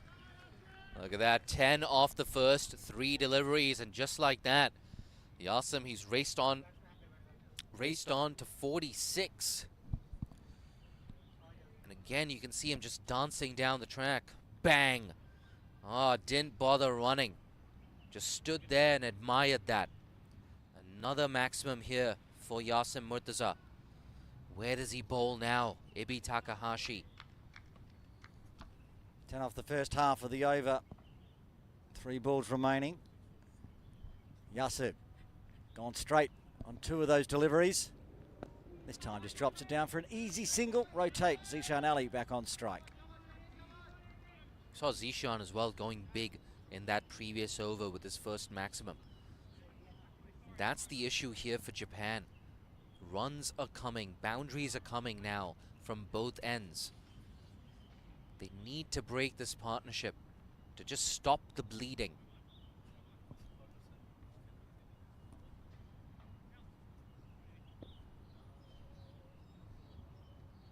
It's a leg side dominant field.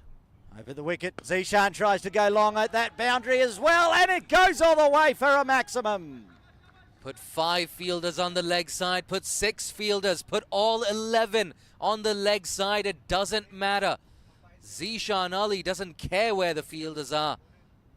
Lifts that over his favorite long on region by dancing down the track and swinging through the line. Moves into the 20s now to Zishan Ali. Into this 11 this afternoon. And what an impact he's made. No pressure to come out and have the gloves on for Zishan today. Jamie Atkinson's going to do the favours and have the gloves.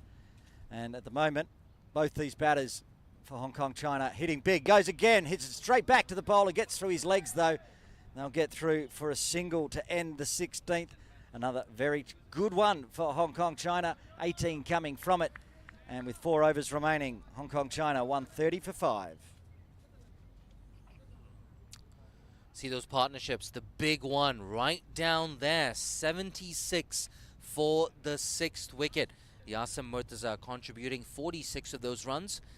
Zishan Ali contributing 26 of those runs. They both came to the crease with Hong Kong in deep, deep trouble. Yasim was on 1. Zishan Ali joined him at the crease with the score on 54 for 5. That seems like ages ago now. We were talking about how can Hong Kong chart a path where they can get up to 130, 140. They're already at 130, and we still have 4 overs left. And once again, back into the attack. It's Declan Suzuki-McComb. Yeah, Drake out of the attack after some big hitting in the previous over. So far, Declan, 2 overs, 1 for 26. Got the big wicket, the first wicket. No, didn't get the first wicket. Got the second wicket, Nazakad Khan. He's back into the attack. Zishan goes straight. They have a player there, but one bounce into the sight screen. Could not cut that off. Another boundary to start the over. Yeah, another good thing about that shot. He went nice and straight there. Zishan Ali splitting the gap between the bowler and long off. See, once again, if you bowl full from this end, you've got to get it right up in the block hole. That's just too easy for someone like Zishan Ali. And Sabawarish Ravichandran never stood a chance there. I got to say, I'm a little bit surprised that Japan haven't given Sabawarish Ravichandran a 4th over yet. I would have just let him bowl out. He was running hot. Just keep him going. Suzuki again to Zishan. Full toss, whipped behind square. Abe out there cuts it off. And a handy, just a single. Japan will be happy with that result. He's such a dangerous player, Zishan Ali, when he gets set. Time and time again in the last few seasons. Seen Zishan Ali just spontaneously explode. He just has this happy knack of being able to take 20, 25 runs off and over. Yasin Murtaza now on strike, the left-hander around the wicket. Ooh, that was on the stumps. We got it out. Won't be a boundary, just a single. You know, I hate to just keep hammering this home, but I'm going to go back to that point. Where was Sabawarish Ravichandran when Hong Kong were looking to build a partnership when they were 5 down in the first 8 overs? I think he should have got that 4th over a lot earlier. Zishan rolls the wrist around that one, so it goes fine. There's a fumble, there's a mix-up. Yasin was coming no matter what, so Zishan had to take off and get through for another single. Yeah, good backing up, in fact, by Yasim. And that's what we were talking about earlier as well. They've played so much cricket with each other at the Pakistan Association Cricket Club. So great understanding between this pair. They love batting together, don't they? There's Yasin back on strike. He's aiming our way. Is it got enough on it? It does not. Sakurano takes a catch right in front of the commentary position. The breakthrough. 6 wicket falls. 137 for 6. Yasin Murtaza out for 48. Yeah, tell you what, a really, really good catch on the boundary, because he was only maybe 10 inches off that rope at long off. Skied it up in the air, Yasim. Nice high catch, looks behind. Yep, you're okay. Reo Sakurano Thomas with another good catch. But end of a fantastic innings. 48 for Yasim Murtaza with 5 fours, 2 sixes. It brings Ehsan Khan to the crease with a score on 137 for 6 with 1 ball left in the 17th.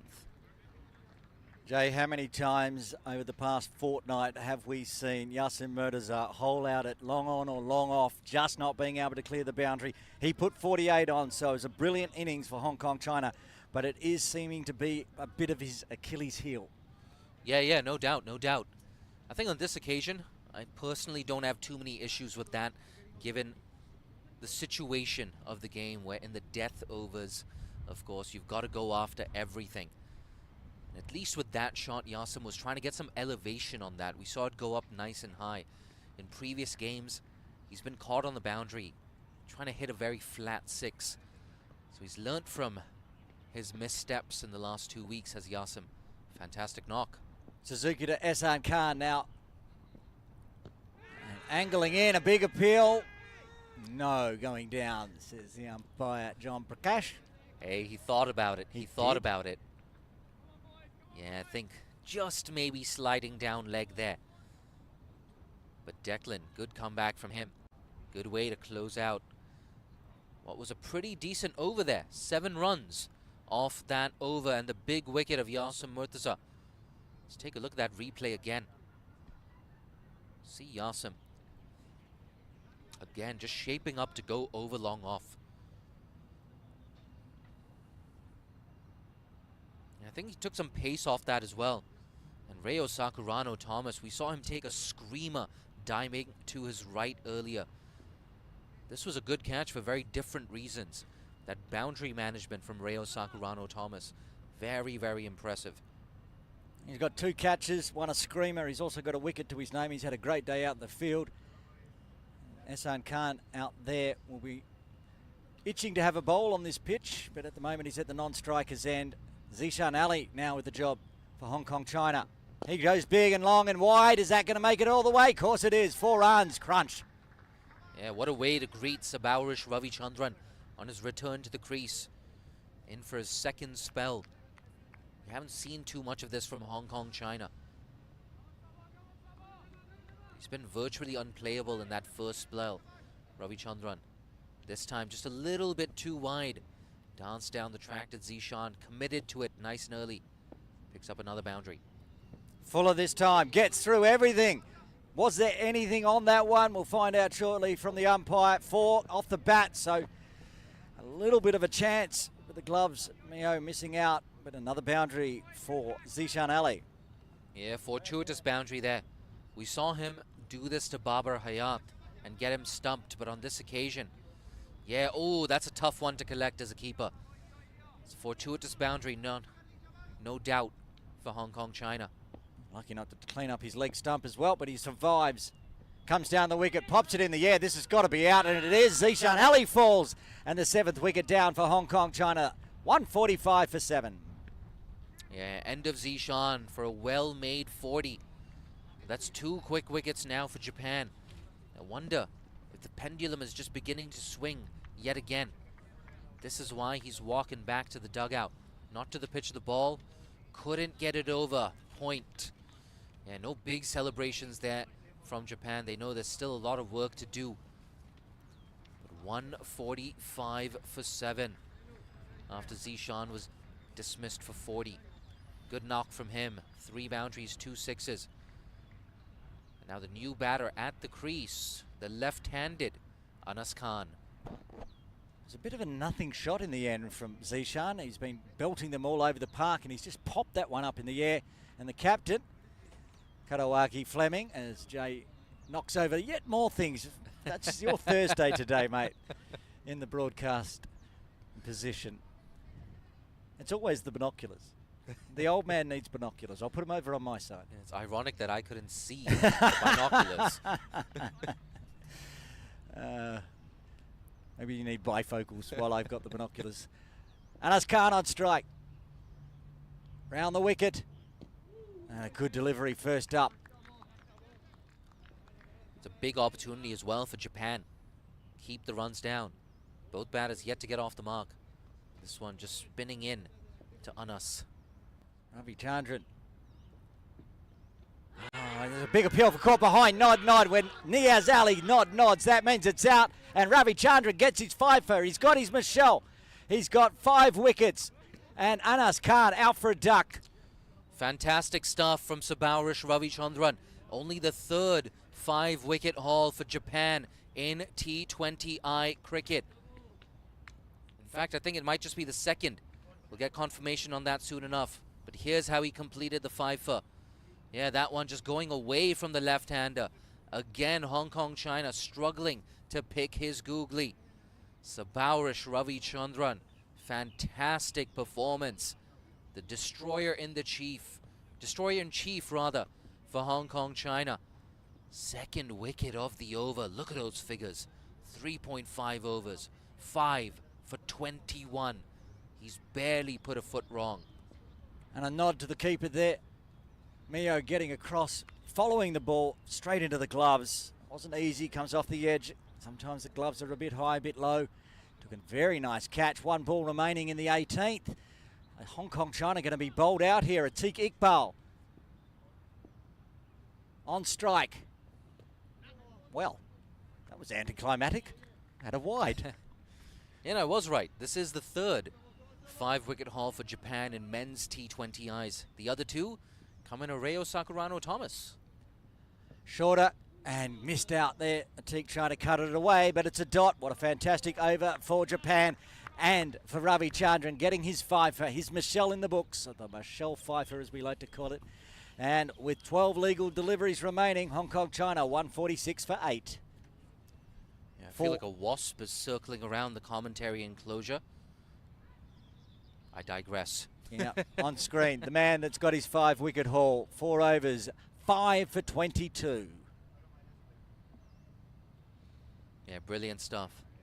Third best bowling figures for Japan in men's T20Is. Sabowrish Ravi Chandran. Jay, you were calling for him to come back, They brought him back. Gets 2 wickets in his over. They listened. They're tuning in, aren't they, to this commentary feed. Must be a delayed feed because he said it about 5 overs ago and he only came back on last over, but he's bowled out, got his fifer. 2 overs remain. 2 wickets in hand. Hong Kong China will not be happy with 146 at the moment. We're looking to push another 15, 20 runs at least. It's probably Ehsan Khan that has to do it, and he's the man on strike. Goes the scoop, but there's someone waiting. Just one bounce to Hins. Oh, that was very, very close to being the 9th wicket.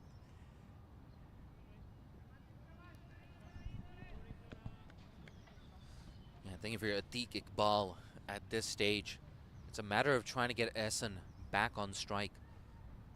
Ehsan, of course, scores a bucket load of runs for Little Saiwan in club cricket. Well, I'll say about that, Atiq Iqbal has turned himself into a bit of an all-rounder in the domestic season this season, scoring his highest score of 70. Scored another 60-odd. He's pretty handy with the bat. He'll need to be now. Gets bat on ball, and like you say, just rotate it back to Ehsan. And the last thing Hong Kong China want to do is get bowled out here. I keep saying it, even in T20 cricket, you have more time than you think. It's about trying to take that game deep. Even if they only pick up 6, 7, 8 runs in this over, as long as both batters are still there in the last over, they can go big. They can pick up 10, 15, maybe even 20 off the last over. Ehsan Khan on strike to Suzuki. Goes big, goes up in the air. It's not big enough. And again, another catch to Sakurano, and the 9th wicket falls. Yeah, they say catches win matches. Reo Sakurano Thomas has been brilliant in the field so far today. That's his 3rd catch. And again, he's down at long on. Ehsan, he got the elevation, just couldn't get the distance. He knew it straight away. And doesn't drop too many. Reo Sakurano Thomas. And suddenly Hong Kong, 148 for 9. Ehsan Khan walks back for 1. 9 balls left in this innings, and in walks DJ Rao. And AJ Rao, playing his 2nd game ever for Hong Kong China, is now tasked with surviving the next 9 deliveries, getting some more runs on the board. Also from Little Saiwan, replacing his mentor, Ehsan Khan. That's 3 for now for Zuki McComb. 3 for 35 off 3.3. Can't get a fifer, but he might get 4. Suzuki to Rao. Bat on ball. There's going to be a run out if this is a direct hit. Oh, that was very close. Mix up between Atiq Iqbal and Dhananjay Rao, but they get back safely. But for Japan, it's another dot. Yeah, like I said, just take it deep, take it deep. You don't want to be bowled out in the 19th over. Just a fun stat here. These are the best bowling figures in his career for Declan Suzuki Macomb. Full toss. There will be a run here as it gets past Declan. DJ Rao gets off the mark and Atiq Iqbal will face the final delivery of the 19th. Yeah, 149 for 9. It's about those mini targets. Can Hong Kong China get up to 160? Does provide you just a little bit of psychological comfort, that 160 total. But I still think Japan firm favorites in this contest. Well, big inside edge as Atiq dances backwards, goes backward of square. Just take the single. Atiq will retain the strike for the final over, and after 19, the 150 is finally up for Hong Kong China. They're 150 for 9. Yeah, once again, a shot of some of the cricket Hong Kong China stuff. I wonder if I'm going to get in on that frame. Nah, they're not that generous. They don't care about Jay Dancing Hani. Nope, nope, nope. He's down in the comm box. Let him worry about the last over. Like I said, though, last over coming up. 6 deliveries left. But the good news for Hong Kong China, it's going to be Atiq Iqbal on strike. And I can hear actually from the deep Nizakat saying, "6 ball pe 6 run karne hain." In these last 6 balls, let's make sure at the very least we pick up 6 singles. Well, the ball's been thrown to the man that's taken 3 catches, including an absolute spectacular one to dismiss Nizakat Khan. Sakurano with the ball in hand from the softball ground, and Atiq Iqbal on strike. 6 legal deliveries remaining in the batting innings. And a little false start as of course getting up and getting excited. Sakurano just turned around, got back to his mark, and will build up the anticipation again as he comes steaming in from the softball ground end. Gets out of the way, puts it in the air, but puts it in a gap. Just a single out to Abe. Yeah, Hardgrave Abe. He's had some work to do in the deep today, but he's been good. Liked his anticipation in the field, Hardgrave Abe. He doesn't wait for the ball to come to him, he attacks the ball. Important single that for Hong Kong. Every run now, so important. Rao back on strike, gets some bat on ball. They're going to run on this one. Gets through the fielder, and they're going to push for 2. Good running from DJ Rao and Atiq Iqbal. Necessary, putting another 2 on the board. And I think they're starting to take their skipper's advice as well, saying we need to pick up at the very least 6 singles in 6 balls. They got a 2 there. That's twice more than what they wanted. Just pick up singles, last ball, just go for it. Sakurano to Rao again, right off the toes, but he gets it out nicely. There's going to be at least 2 in this one. Are they going to push for a 3rd on the arm? No, they slow down. They're happy with the 2. Still though, decent over for Hong Kong. 5 runs coming off it so far. Still 3 balls left. DJ Rao, handy little 5 off 4. Atiq Iqbal with 3 runs at the other end. They're easy singles on offer. Just 4 fielders in the circle right now. 3 balls left. Full again. Bowled in. That's the end of the innings. Gets the wicket. 2 wickets. 3 catches. 155. All out Hong Kong China. Dhananjay Rao bowled by Saraka Thomas. That's a great spell and a great effort in the field for Sakurano. And no doubt. Picking up a 2nd wicket. Look at this. Perfect Yorker. You love to see that from the right arm seamer. A pump of the fist. A muted celebration. Picks up his cap. To cap off a brilliant bowling performance from the Japanese. They've bowled Hong Kong China out for 155 with 2 balls left in their 20 over quota. Let's take a look at that bowling card. 2 for 13 for Sakurano Thomas. He took the 1st wicket and the last wicket. 3 for 37, career best figures for Declan Suzuki Macomb in his 4 overs. But the star of the show, 4 overs, no maidens, 22 runs and 5 wickets for Sabaurish Ravichandran. Have a look at the batting card for Hong Kong, China, and only a couple really going on with it. They can see in the middle, Yasser Mirza, Zishan Ali, a 48 and a 40. After that, the top order all out, just getting into the teens, and then a string of single figures pushing them up to 155. So Japan will require 156 for victory. They scored more than that yesterday against Hong Kong, China. They very much fancy their chances, Jay. Yeah, no doubt. A chance for them to get one over a higher ranked team. We spoke about this earlier. Hong Kong, China ranked 21st, Japan ranked 51st, but that ranking, in my opinion, for Japan is not entirely accurate. Nonetheless, if you're just joining us, it's Hong Kong, China who won the toss, elected to bat, were restricted to 55 for 4 before a big recovery from Yasim and Zishan Ali, but Japan closing things out nicely. 5 quick wickets in the death overs to bowl Hong Kong, China out for 155 as Sabaurish Ravichandran finishes with incredible figures of 5 for 22. Just before we go to the break, Jay, I've got a question for you. Shall we give Sakarana Thomas an honorary Michelle? 3 catches, 2 wickets. He got 5 wickets in the end. They weren't all his. We'll give him an honorary Michelle. That's a Michelle Pfeiffer. He got 5 with 3 catches, 2 wickets. But of course, the hero of the day, Ravichandran, with his Pfeiffer. We're going to go into the innings break. We'll be back with all the live action for the run chase by Japan, needing 156 for victory in about 10 minutes' time.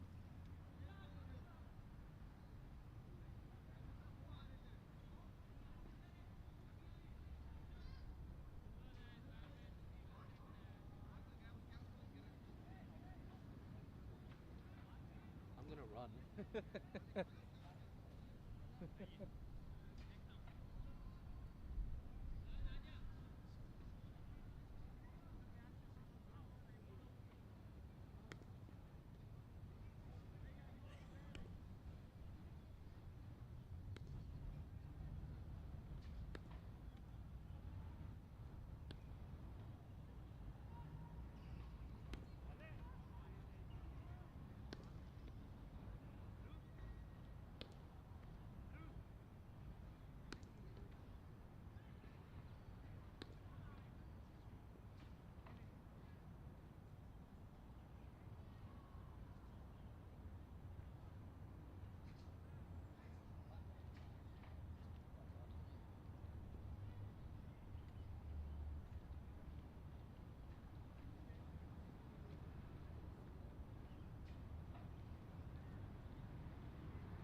Welcome back to Ting Kwong Road Recreation Ground for Game 4 of the East Asia Cup. Aaron Bush with you. And you can see the match summary. Hong Kong, China bowled out in the final over with 2 balls remaining for 155. Japan, who put on 258 this morning against China, the world record opening partnership in T20Is. They're going to come out to bat. The same 2 coming out to bat, we expect, and see if they can't chase down 156 for victory and get the first win over Hong Kong, China. The umpires coming out. Now, just before we go back live,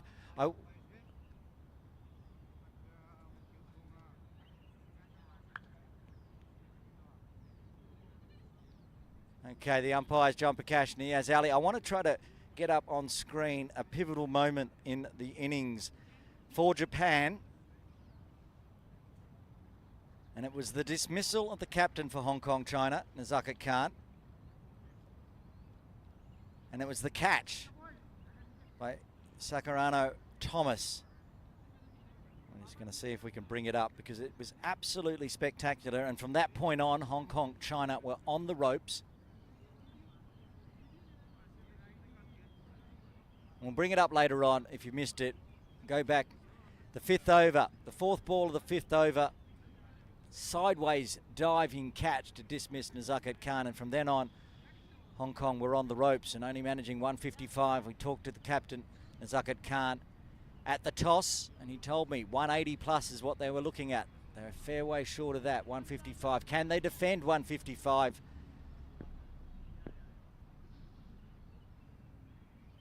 We will find out just off screen at the moment. Dhananjay Rao is lining up to open the bowling from the Argyle Street end near our commentary position. Yasser Murtaza in first slip. Jamie Atkinson with the gloves on today. So Zishan Ali, an unfamiliar position. He'll be out in the field. And confirmation that Japan are sending out their world record breakers. We'll watch this catch first. This is the catch that got the dismissal of the captain, Nazaka Khan. And from that point on, only Yasser Murtaza and Zishan Ali managed to put on any runs. Just have a look at this catch. Absolute screamer into the right hand, diving sideways. And Nazaka Khan out for 13 when he was looking in pretty good touch. We see that in this batting innings and bowling and fielding innings from Hong Kong, China. So it's just saying the same batters back out in the middle. Lachlan, Yamamoto Lake, and Kendall, Katawaki Fleming. Lachlan on strike. Dhananjay Rao starts very wide. That's one thing today. Hong Kong, China are going to have to be tight on the extras with only a reasonably small total to defend. It's the same pitch that they scored on this morning, but it's dried out a lot. We've had very warm weather. It was 28.5 degrees when this game started. And the left arm of DJ Rao tries to pivot on that one. Gets the dot. Still 27 degrees out there at the moment. As we head towards 4 p.m, 3:46 p.m. local time. The shadow's getting a little longer. It is still technically winter, February in Hong Kong.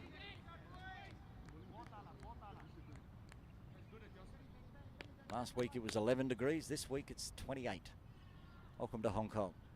DJ Rao over the wicket and beats the bat this time. We'll have to factor in and just keep an eye on how much fatigue these two have.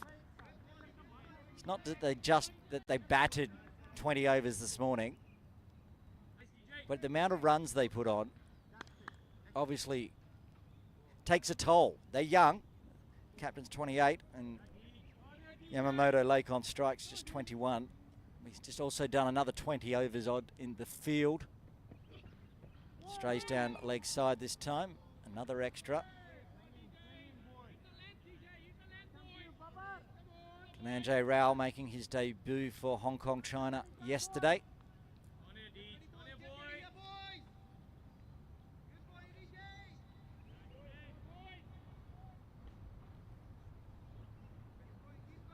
Yamamoto Lake gets prepared for the next delivery from DJ Rao. eases it. He's going to get his first runs off the bat. Gets a round of applause for that one. Yes, Yamamoto Lake, 134 off 68.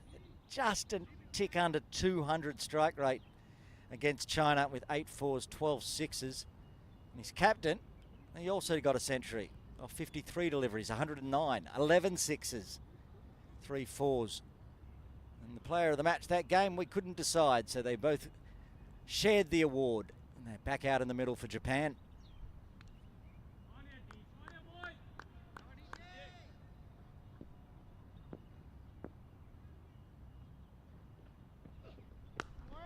And gets bat on ball early. Lachlan takes cover as the throw comes to his end from Bubba Hyatt.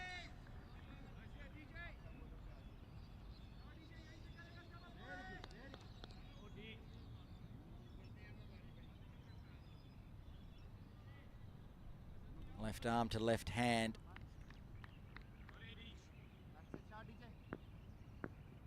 Still 2 balls remaining in the first. Comes down the wicket. Attacks. Pushed it too wide, so he couldn't get bat on ball, that one.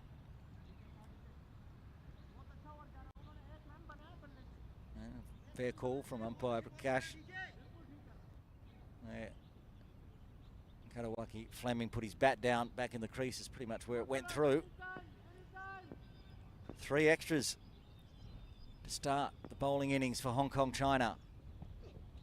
And that swing this time is still wide. Struggling against the left-hander now. A couple of wides to the right-hander and now a couple of wides to the left-handed Fleming.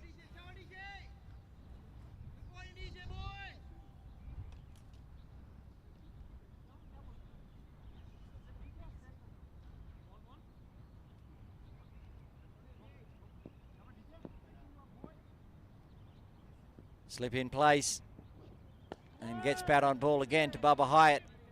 No run. And he's getting his line and length correct, DJ. He's got the dots, but just too many extras to start off with.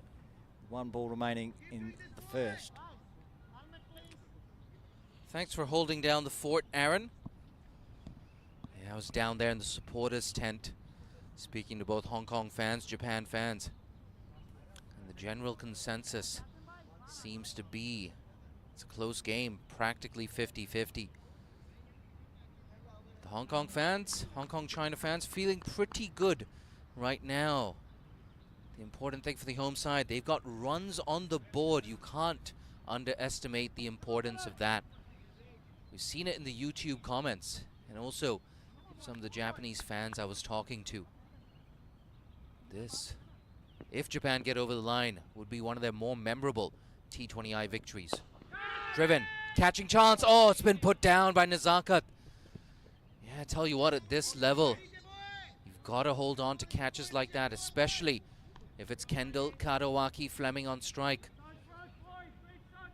Streaky way to close out the first over at 6 for no loss.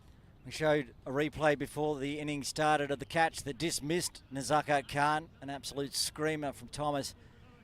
This time, had a chance to redeem, but just finishing off that replay, didn't catch it, but Nazakat putting it down. Something I'd expect him to take 99 out of 100 times.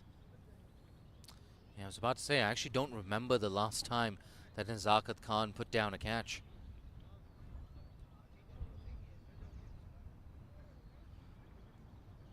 It looks like it might be Essen to bowl from the other end. Look at that. Hong Kong China not wasting any time. They know that Yamamoto Lake and Katawaki Fleming are Japan's most dangerous batters. They want to break this partnership nice and early. It's a good matchup as well. Essen against Kendall Katawaki Fleming. We saw Ravichandran getting a 5 for. It's a good decision for Hong Kong China. Get their master in early. Here's Essen. Bang goes Kendall. It might be 1 bounce 4, but look at that. What a statement from the Japanese skipper.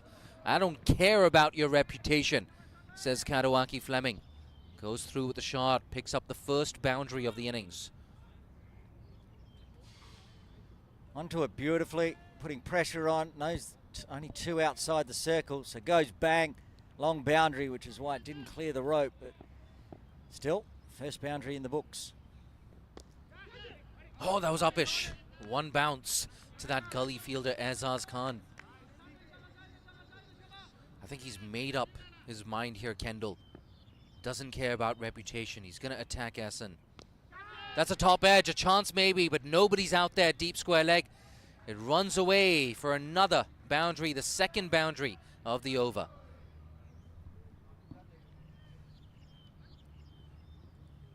Seen some uppish. Almost carrying to backward point.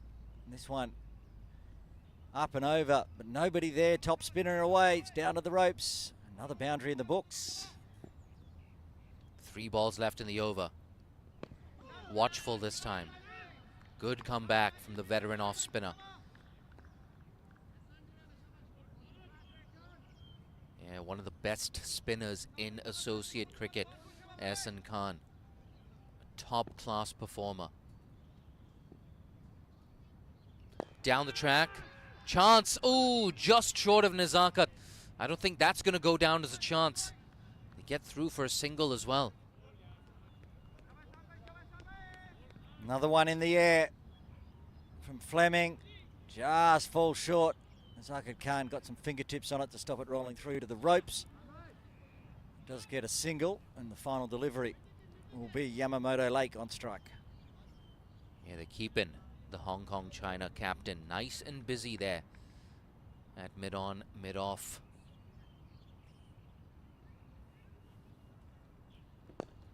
Oh, he was shaping up for the sweep, I think, Yamamoto Lake.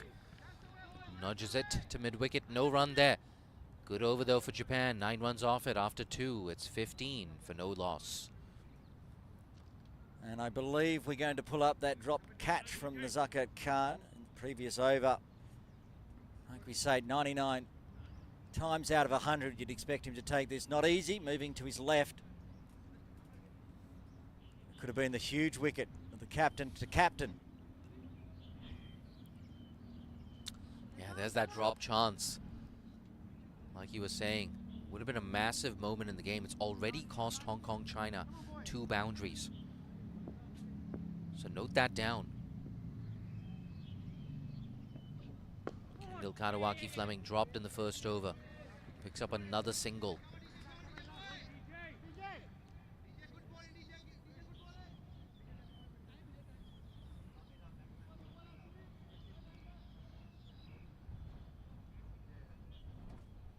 He was dropped on a duck, was the Japanese skipper. It's already cost them 11 runs.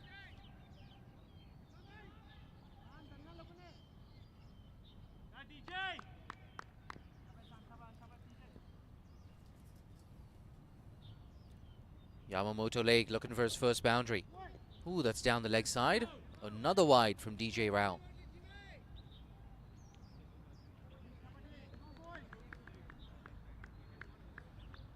We interviewed DJ Rao as well yesterday.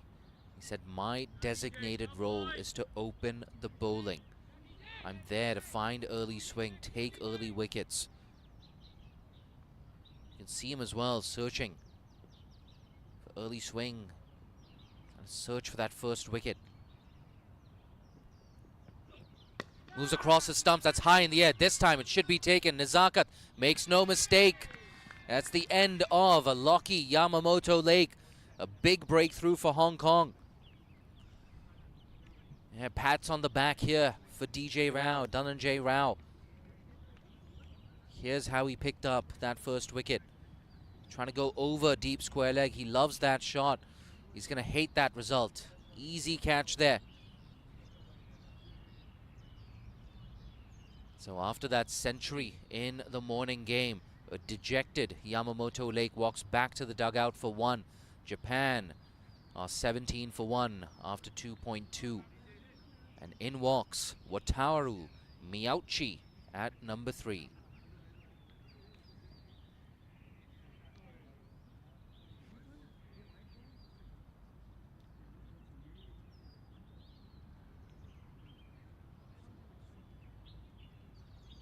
See conversations there between Dhananjay Rao and Nazakat Khan.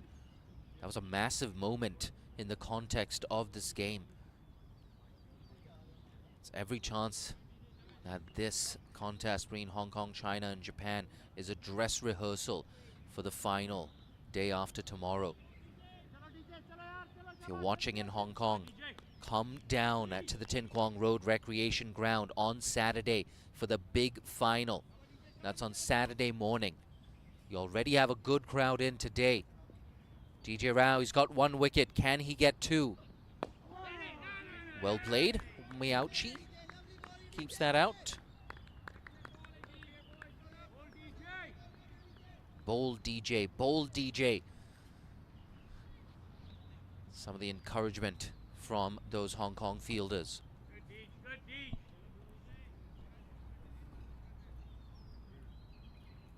It's a big opportunity as well here for DJ Rao to secure a permanent place in this Hong Kong lineup.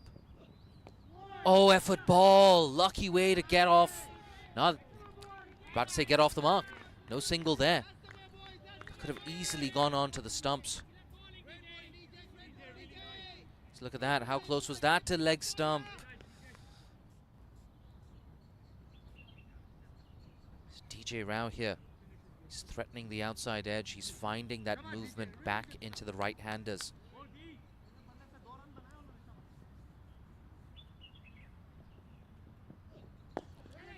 Keeps it out. And Miauchi as well, he's in good form. Just last week, scored a 50 against Singapore. Only 3 Japanese batters have ever scored 50-plus scores in men's T20Is. Kendall Katawaki Fleming, Yamamoto Lake, who's back in the dugout, and, of course, Miauchi. False start here for Dhananjay Rao. He's going to have to reload. Finish well here, my boy, says Anshi Rath. Last ball of the over. Worked away on the leg side. This time he gets off the mark. The kick ball at fine leg. Keeps it down to 1. Successful over that for Hong Kong, China. 3 runs off it. After 3, it's 18 for 1.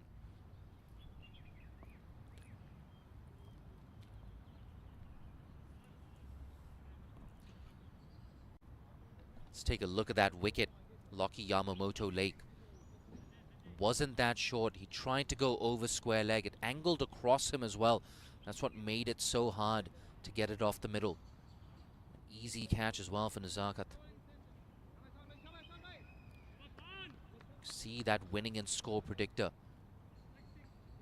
Close to 55% right now. And it backs up what I said at the start of this innings. This is pretty much a 50-50 contest right now. But that equation is going to change if they can dismiss Kendall Katawaki Fleming in the next 2 or 3 overs. For now, it's Ehsan against Miauchi. Nudged, no single there. Yeah, chooses not to take on the arm of keeper Jamie Atkinson.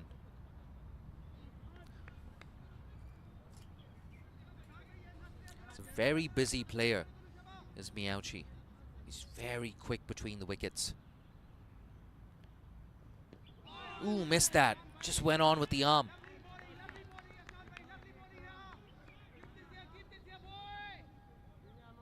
Yeah, look at that. That one just held its line. We're back live now. Ooh, it kept low. That's 3 dots in a row now. Bit of pressure here on Miauchi. He's 1 off 7. Yeah, it kept low. Pulled away. He breaks the string of dots, but it goes down to deep mid wicket for 1.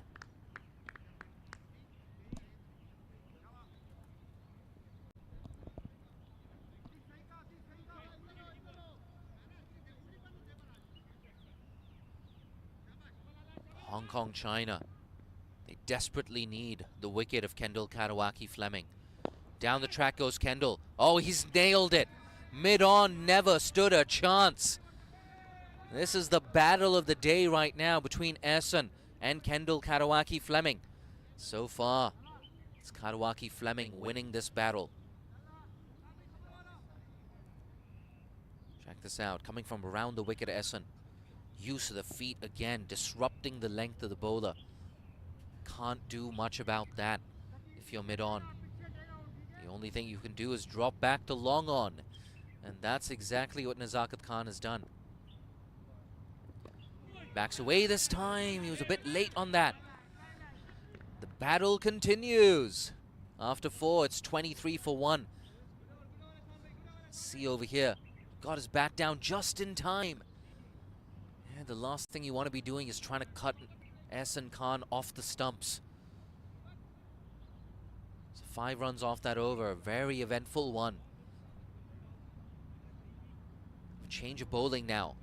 For the first time today, it's going to be Atiq Iqbal into the attack from the Argyle Street end.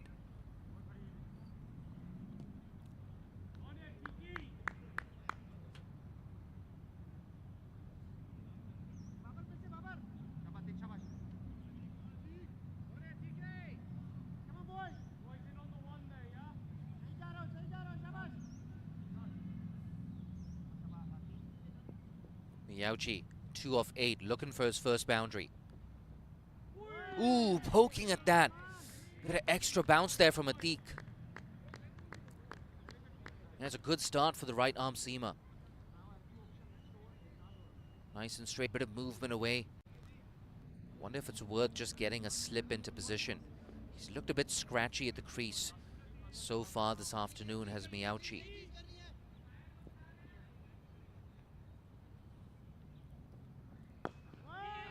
He's mishit that. They go through for the single. Oh, a direct hit. It would have been the second wicket. He's quick between the wickets, but he hit that practically straight to Azaz.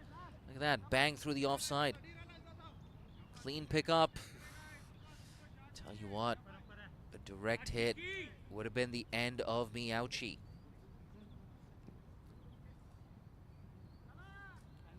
It's on 15 now, Kendall. Hong Kong, China, they know that he loves to dance down the track. That's why you see Jamie Atkinson standing up to the stumps. Mid on, mid off. Up in the circle. Good length. Tucks him up as well. Only a single.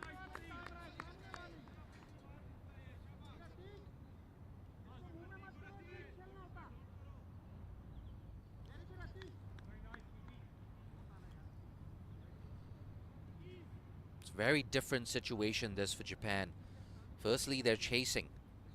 They're also playing the home side. Arguably the pre-tournament favorites. Chasing 155, it's manageable. Ooh, again that extra bounce. Just going back to that point I was making after this replay.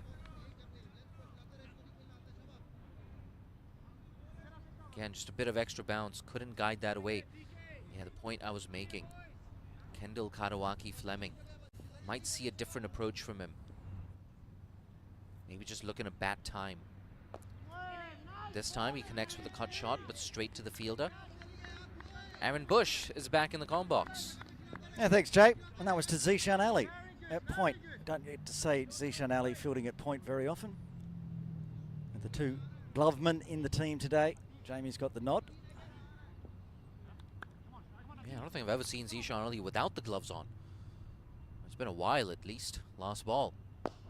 Driven upish. Taken. Good low catch. This time from Anshi Rath. Hong Kong, China have picked up their second wicket. That's the end of Wataru Miyauchi for 3. Atiq Iqbal getting a breakthrough in his first over. Bottom hand this one. Pushing it. And Anchi getting down low. Great catch. I was walking around the ground coming back to the commentary position, Jay, and he was telling everyone, be on your toes, be on your toes. Azaz, be on your toes. And that was just before that almost run-out chance. And then he was on his toes there, gets the catch, and the second wicket falls. Yeah, 25 for 2, departs for 3. Miyauchi replaced at the crease by Sabowrish Ravi Chandran. And Sabowrish Ravi Chandran, he's a very dangerous batter. yet to cross 50 in his T20I career, but at some point that's gonna change. He scores a mountain load of runs in domestic cricket in Japan. But at this stage, I gotta say, and Wasp agrees with me, advantage Hong Kong China at 25 for 2 after 5. Yassim Murtaza to come into the attack, replacing Ehsan Khan from the softball ground end. This is what we thought. We'd see Yassim and Ehsan attacking. At the moment, the Quicks have got the wickets. Good wicket to Atiq Iqbal. And Yassim with the left arm to the left-handed captain, Karawaki Fleming, who's in a mood. He has been dropped, but he's going crunch. Coming off his century this morning. Continuing on, superhuman. Goes down the pitch, goes over the top, and goes crunch again. Oh my word, what a shot. Went against the spin there. Kendall. The secret to that shot was getting to the pitch of the ball. Again, lightning quick to dance down the wicket. Look at his footwork. Yeah, a couple of steps down, bang. Doesn't look to overhit the ball.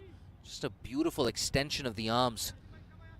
Not for the first time today, clearing that long off boundary. He scored 11 maximums this morning. That's his first in this innings. And that's a big appeal for LBW. The nod from Niaz Ali means the captain has to go and the third wicket falls. Yeah, in fact, I think that's been bowled. That's clipped. I think it looks like his off stump, in fact. So it came off the body and onto the stumps. That's an absolutely massive moment for Hong Kong China. Look at that. Yeah, too far across his stumps. Kendall, Karawaki, Fleming. It was always a matter of missing. If he missed it, he's always going to be in trouble. But Hong Kong China, they're not going to complain. Karawaki Fleming dismissed for 22. Japan, after 5.2, are 31 for 3. Our commentary position directly behind that. And I was watching Yassim live. He was going for the LBW appeal. He was up, he thought it was the LBW, and then all of a sudden it turned around, the bail had dropped off. Interesting dismissal, but get them any way they can, Hong Kong China. And the first one after 2 deliveries for Yassim after being smashed for a maximum. Yeah, now with a lot of work to do, walking in at number 5, Koji, Hardgrave, Abe. All going on with a maximum and then a wicket. I was going to mention, can Ravi Chandran be the master with a bat as well as ball coming off his fifer? He hasn't even had a chance to face. One sailing outside of the ground, and then Yassim gets revenge. Brings Hardgrave Abe on strike. There is still batting to come here for Japan. The in-form Declan Suzuki Macomb, Ibi Takahashi as well. Still, you don't want to leave it to that lower middle order. Japan, you want a big partnership at this stage. The type of partnership that Yassim Murtaza and Zishan Ali were able to put on. A potentially match-winning partnership. Round the wicket to Abe. And starts with a dot. I was talking to some spectators on my walk around as well, Jay, asking me who's the better team here today. And I basically said if Hong Kong China can defend their 155, well, they're the better team. Japan can get it. Maybe they're the better team. As Yassim comes in again. Whipped straight to Atiq Iqbal. Another dot. And how often do we see this? Picks up a wicket, Yassim Murtaza. Immediately. I think we have a substitute fielder on. Nasrullah Rana has come on in place of Ezaz Khan. Let's hope it's just temporary. I think it might have been a toilet break. He looks like he's ready to come back on. Yassim ready to continue as well. Oh, it just maybe an inside edge a bit high as well. Yeah, they aborted that appeal. Thick inside edge on that. We heard it all the way down here. But again, giving him no room to work with. Ooh, that's risky, huh? Trying to turn it away. That straight delivery. Just shuffling back right onto the stumps. Risky business. 1 ball remaining. And then, no, there's not. There's 1 more legal ball remaining. Yassim will need to re-bowl that one. See after that massive wicket. Karawaki Fleming. The winning and score predictor has dipped to 25%. That's an algorithm that calculates the chance of winning. There's the final delivery, and it's another dot. Tidy over after going for a maximum on the first delivery. 6 overs done. Japan 32 for 3. Big advantage for Hong Kong, China. Both openers back in the shed. Wataori Miyauchi as well, back in the dugout. Can't score any runs when you're sitting in the dugout. Stating the obvious, isn't it? Nonetheless, fruitful power play this for Hong Kong. 32 for 3, that required rate as well. Getting closer and closer to 9 runs and over. Iqbal to continue from the Argyle Street end. Successful in his first over and also miserly, just the 2 runs coming from it. This will be the first delivery Ravichandran has faced. Down the other end. As Jay said, handy with the bat. Job to do today. The Iqbal. And it gets it through quick. Another good bout of bounce for Atik. That's the 3rd time he's beat the outside edge of one that's just seamed away and bounced. Good keeping as well from Jamie Atkinson behind the sticks. These two had played together many a time, both from Kowloon Cricket Club, so Jamie will be up to the challenge. Oh, there's a mix-up. Somebody is out. It's a depending on who. Ravichandran went back, so I think that's Abe that's going to be given out, run out, both ending up at the one end, and the 4th wicket falls for Japan. That's what wickets and dot ball pressure will do. It's going to lead to more wickets. Yeah, huge confusion here. He's looking to get off the mark there, Sabarish Ravichandran. Oh, and I think he sort of sold him down the river because he called for that single and then he turned back. Ravichandran, he's still there, but Hardgrave Ave doesn't trouble the scorers. Japan in further trouble. 32 for 4 now. He's got a lot of work to do walking in at number 6, the in-form left-hander, Declan Suzuki McComb. I'm looking at Ravichandran out there having a chat while getting some new gloves. He's not happy with himself. Upset, slapped the pads with his bat. Mix-up causing the 4th wicket. Didn't need to happen. Yeah, you see Mohammad Ghazanfar, the leg spinner, carrying the drinks today. Wonder if he's going to get a game, maybe against China, maybe a game in the final. Anas Khan, of course, the left arm spinner, preferred to Gaz in this 11 today.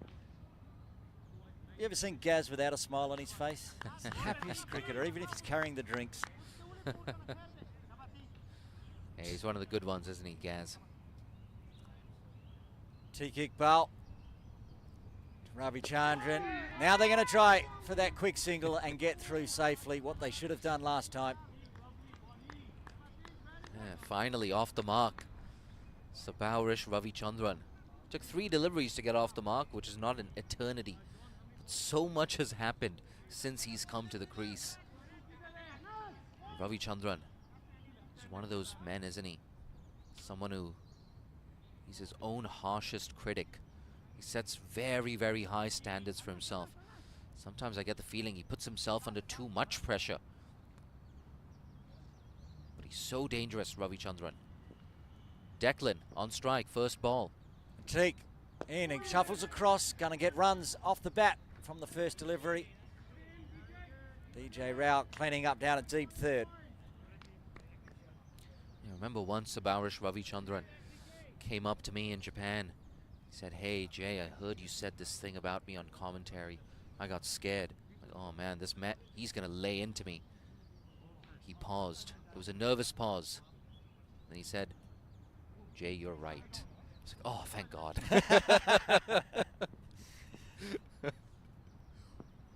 Well, he's on strike now to Iqbal. And they're doing that tip and run. Good diving effort there. Anas Khan, left-hander, so it's a good preferred side for him to dive. Just dealing in dot singles and wickets at the moment. Good news for Hong Kong China fans. Nervy times for the Japanese fans watching on Cricket Hong Kong YouTube. You know, this over is done. It means the required rate is over 9 runs and over. Final delivery and beats the outside edge of the left-hander this time. Another great over from Atiq Iqbal. He didn't get the wicket personally, but a wicket fell, and after 7 overs, Japan 35 for 4. Yeah, replay of that play and miss. 4th time in his first 12 balls that he's beat the outside edge. Look, both of these batters at the crease, very, very dangerous. They should take inspiration from the fact that there's still some batting to come in that dugout. Ibi Takahashi might walk in at 7. Reo Sakurano Thomas can give it a whack. Charlie Hines, don't underestimate him. A genuine all-rounder. But if you're Sabaurish Ravichandran with all that experience, I think he's got to be the key man here for Japan. If he can get maybe a half century of 50 or 60, it gives Japan a much better chance in this contest. He looks focused, as does Yasim. Murtaza to continue from the softball ground around the wicket. Guided, they're going to go for a single again.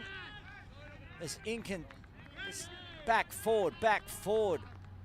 Not great talking out there between the two out in the middle. Yeah, good stuff from Anas Khan though, there at backward point. Yeah, you can see him on your screen. Wonderful beard, wonderfully groomed beard there, Anas Khan. Walked in with Azaz Khan this afternoon. That's gone straight up in the air. Has it gone all the way though? It looks like it has, over the top of the side screen for 6. Yeah, I heard a bit of a bang there. I wonder if it's crashed into the roof of the canteen, the softball court canteen there. But this is what he can do, Ravichandran. A la Kendall Fleming dances down the track and deposits that as straight as a ramrod for 6. I said it when Yasim was batting. He knows better than anyone here at Ting Kwong Road Recreation Ground how you can get catches to that long boundary. That one, obviously, you'd have to be playing softball to catch it, but he won't be too upset, Yasim. He knows that if Ravichandran's going to attack, he's going to miss time 1. He's got the 2 fielders down on the ropes, and he gets so many wickets, both at long on and long off, bowling from this end. And he got a wicket after he got hit for 6 last time. Oh, now there's going to be a wicket because there's going to be another run out. Ravichandran's been involved in 2 very weird mix-ups, and the 5th wicket falls for Japan. Yeah, he's storming off the field there. Declan Suzuki McComb, absolutely livid with his partner. Look at that. That is not the march of a happy man. And just like that, Japan, they've lost half their side for just 41 in the 8th over. Yeah, things going from bad to worse to absolutely disastrous here for the Japanese. What a situation for Ibi Takahashi to walk in at 7. The spin twins, Takahashi and Ravichandran, got to pull out something magical with the bat. With 12.4 overs remaining, I'd say Ravichandran would want to stay out there for all of them because there's a couple of batters back in the sheds that aren't very happy at the moment. So it's best he stays out there, maybe wins the game, and all will be forgiven.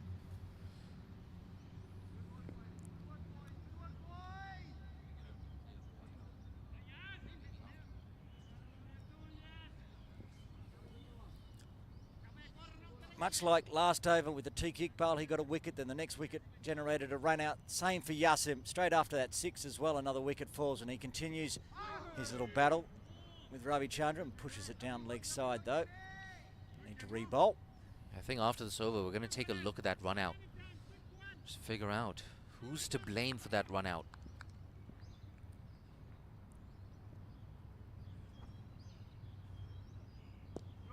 Runs this time.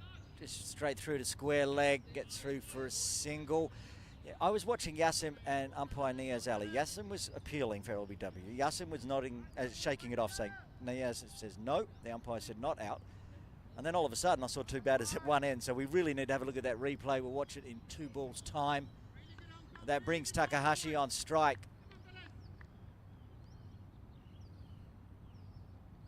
around the wicket for Yasim. Watchful, wise off the first delivery, pushes it to Anas Khan. Dot ball. What's so disappointing about that wicket as well, it came right after that huge maximum down the ground. This is the final delivery and gets pushed around the corner. Takahashi will get off the mark, retains strike after 8 overs. Japan 44 for 5. Let's have a look at that run out, Jay.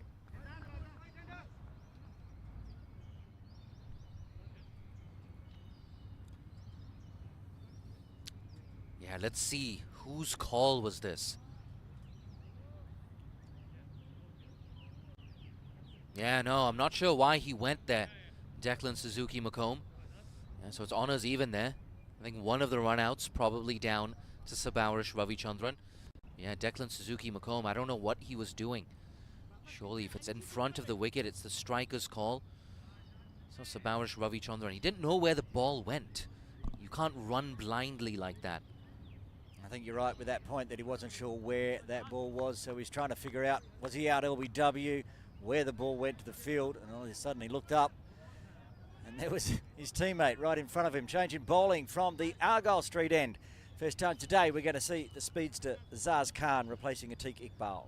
Yeah, good to see him back on the field. I think you were right. Just a bit of a comfort break there for Azaz. So Nasrul Rana pops back off the field. He's just asking Babar Hayat to move a little more square at long on. He bowls to Takahashi, leading edge, running down. DJ Rao will pick it up. Wasn't going to make it all the way down to deep third. Leg bite. He squared him up there. Good delivery from Azaz to start his spell.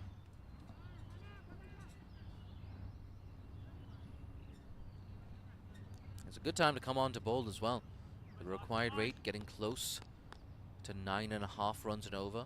Winning and score predictor for Japan at just 8%. It's a tough wasp as Azaz Khan steams in again. Oh, he beats everything, including the keeper. Races down for 4 byes.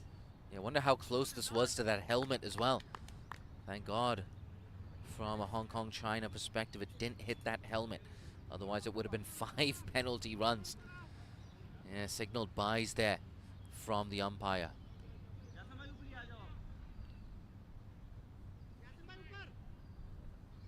And now they're just saying, Yasim bhai, upar aa jao. Yasim, come into the circle.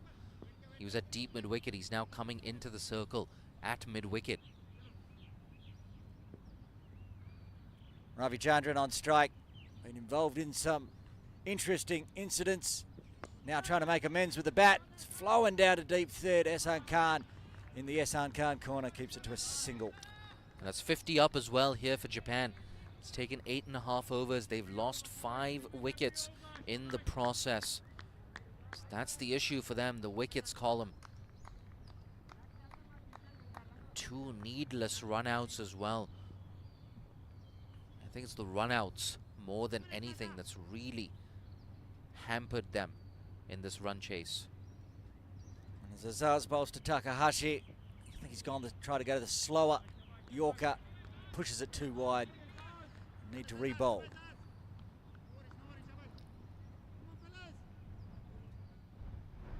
So hard to take your eyes off this contest. Japan still going for their shots, aren't they? Also see wickets falling. We saw Azaz on screen nearly trip over his own feet. And a good delivery and well played.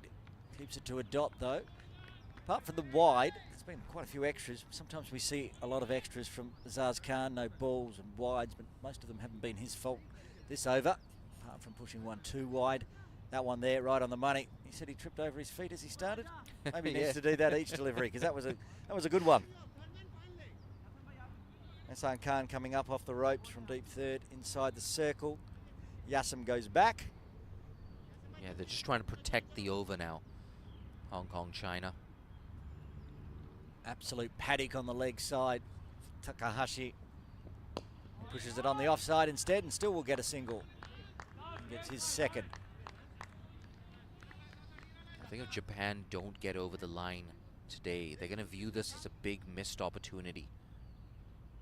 155, that's what they bowled out Hong Kong, China for. If you gave them that at the start of the innings, I suspect they would have been very happy about that. I'm going to talk to you about that actually at the end of this over with one ball left, because yeah, I agree. Zaz Khan bowling to Ravi Chandran, who's going at a strike rate of 100. Still going at a strike rate of 100 as he gets through for a single, will retain the strike, and after 9 overs, Japan 53 for 5. Yes, we've been talking to the captain, Kendall, and other players. They were saying yesterday their problem was they couldn't bowl the team out. They were batting fine, but it was the bowling and the fielding effort. Today they put that on show, 155 bowling Hong Kong, China out inside 20 overs. And now it's the batting that's getting a little creaky, so they just need to get that mix and match correct, right? Yeah, right on cue, Aaron. 22 at the top for Kendall, Katawaki, Fleming. But simply too many starts and too many wickets. A duck for Koji Hargrave Abe. He was run out. Another run out. Suzuki McComb, I don't know what he was doing. Run out for just one. The hope for them, though, is Ravi Chandran. He's still there, undefeated on 11. Change in bowling. Anas Khan, the left arm coming in for the final over before the drinks break. As I said, there's so many left armers playing in this competition. We've seen a truckload of them, and another one replacing Yasim, who's also left arm. Anas Khan into the Hong Kong China side for the T20 format, round the wicket. Tries to whip it out, gonna get the gap. This should go all the way. Is it gonna be cut off? Diving effort down there in the deep, Bubba Hyatt, but in the end, rolls through over the rope. He was sprinting. I'm not sure I've seen Bubba run that fast. He's getting faster and faster, both between the wickets and around the outfield, but unfortunately, just getting past his outstretched hands and through, took off. Did the dive, but in the end, valuable boundary for Japan as we move towards the drinks break.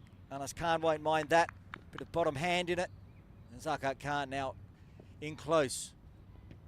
And then he pushes it down leg. Good keeping from Atkinson. Doesn't have a lot of protection behind the stumps if that gets through. Followed the ball down leg. Kept it to just the one wide.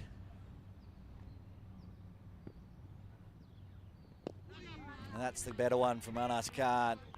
It's got him interested. Ravi Chandran on strike. Now we're going it over. Run a ball.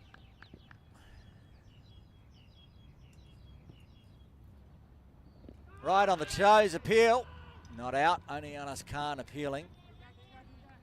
Watch on the replay. And close was this one. Very wide in the crease.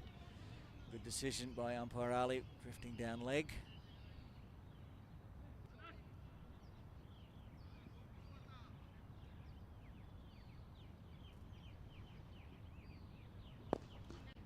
That one crunched, but will be cut off. Tiki Iqbal keeping it to a single.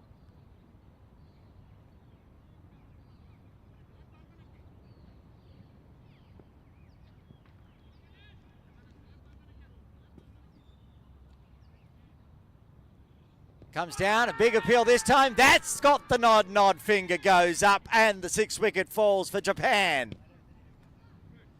Anas Khan with the arms continue up in the air. Very happy with that wicket. And Ravi Chandran out for 15. LBW Anas Khan. Watch on the replay. The last one was drifting down leg. Umpire Niaz Ali had no problems inside of the front leg. Finger goes up and Ravi Chandran has to go. Japan 60 for 6. I'd say we're going to take a drinks break with only one ball left before 10 overs. So we'll have a quick look at the batting and bowling card.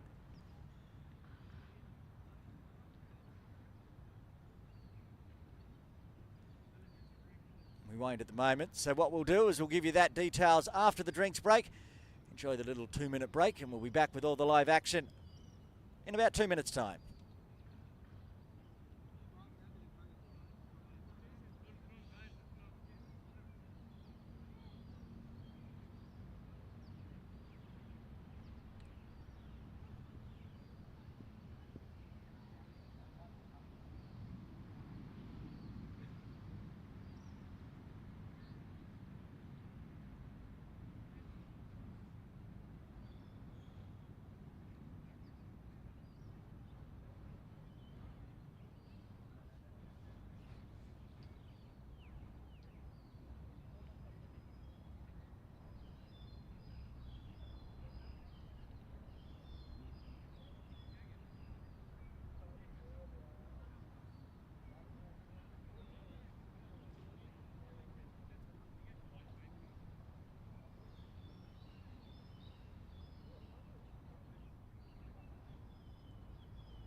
Back live, wicket in his first over for Anas Khan.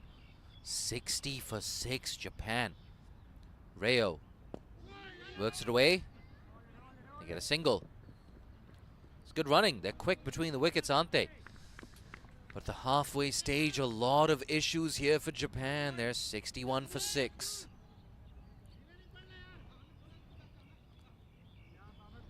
I hope one of the learnings that Japan take into that final is just the importance of not collapsing in the first half of the innings.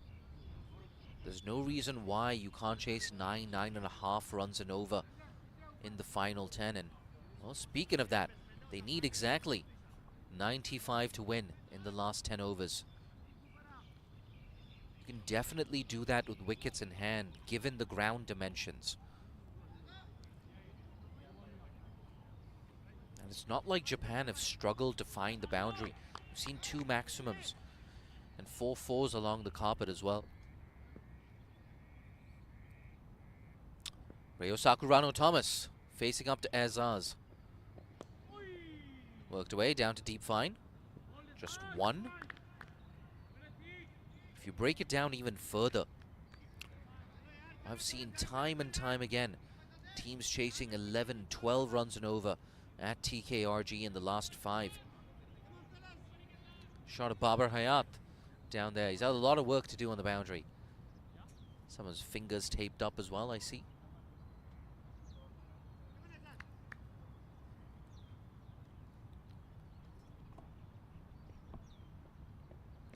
Ooh, playing a miss. And for that big, extravagant drive.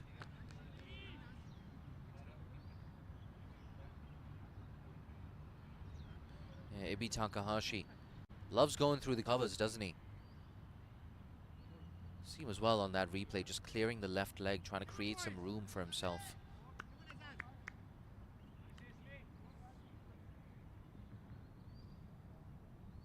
Extra cover. There's a deep cover in place as well. Worked away. Doesn't beat Yasim Murtaza. Back-to-back dot balls here from Azaz.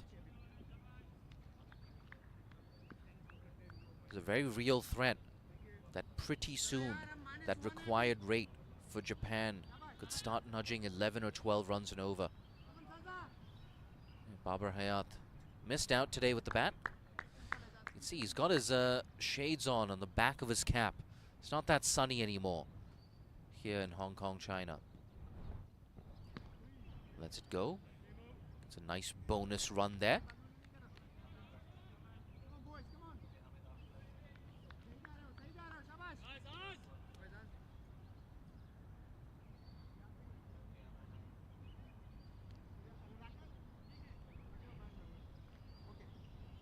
It's good first over and a half here from Azaz. I think that's the need of the hour.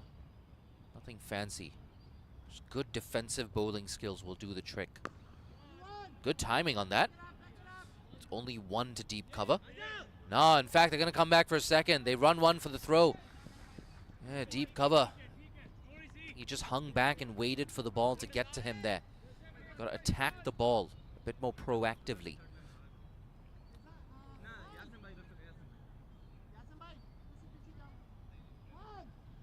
Yeah, it looks like Zishan Ali down there, usually behind the sticks with the gloves. It's a different role for him today. See Zishan as well, his fingers taped up. That's what happens when you've been wicket keeping for so many years like Zishan. Third man up in the circle. It's worked away. They're thinking 2 again. Fine leg, deep fine leg has work to do. Good throw, Atiq Iqbal gets that in on the full.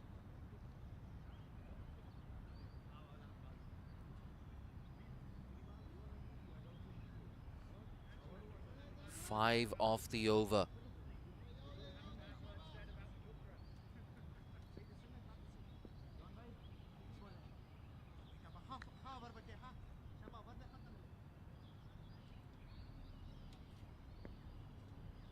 Last ball of the over. Oh, optimistic appeal. They're going to scamper through for 1. Signal leg buys by John Prakash. So that's 6 off the over. After 11, Japan 67 for 6. It's good first over and a half here from Azaz. It's only 1 to deep cover. Worked away. Doesn't beat Yasim Murtaza. Back-to-back dot balls here from Azaz. Just going to take a look at that LBW. Anas Khan in his very first over, picking up a wicket. So he loves to target the stumps, doesn't he? Yeah, he was down the track, so that's what makes it a little bit more complicated. But I think it looked adjacent enough to me. Anas Khan as well, with that big celebration, hands up in the air. It's always tough to judge when the batter's down the wicket. But it looked adjacent. Striking him in line. Probably. Well, I tell you what, I feel like it was an umpire's call, that one. He's missed it. This could be another stumping. Yes, it is. Square leg. Gets his finger up. Another wicket for Anas Khan. And that's the end of the dangerous Reo Sakurano Thomas. Yeah, you can see beautiful flight on this from Anas. Look at that. Left arm, spinner's dream. Drew him out of the crease. And an easy stumping there for Jamie Atkinson. The end of Sakurano Thomas for 3. Japan 67 for 7.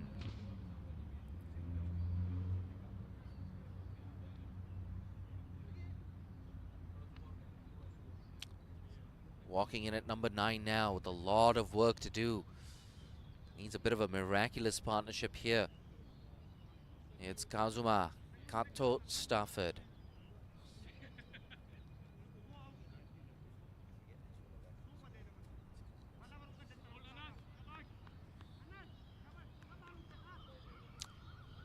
Yeah, Nasrul Rana back on the field, this time in place of Yasim Murtaza. Yeah, I think it's going to be a temporary thing as well with Yasim.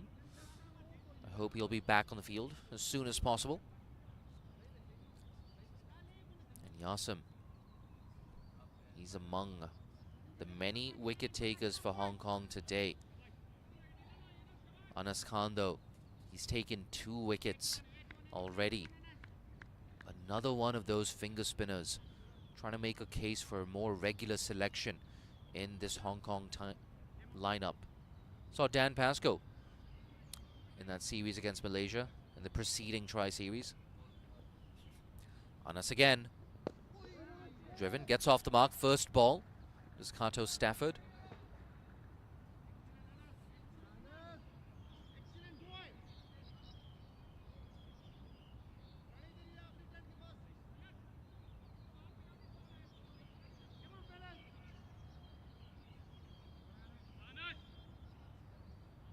This man on strike, Ibi Takahashi, who holds the key for Japan, has worked way down to long on. Gets a single. It's about breaking down this chase into those mini milestones now. If you're Japan, just try to get down to that 15th over. Tossed up. Oh, put that down. Anas Khan. Yeah, I can hear a Hong Kong supporter just punch his fist in disgust. Bang, down the ground. Ah. Yeah, that's definitely a chance. Comfortable height as well. Amidst all that drama, another dot ball. Oh, tries to go behind the keeper there. Very enthusiastic appeal indeed. Striking him well outside the line of off stump.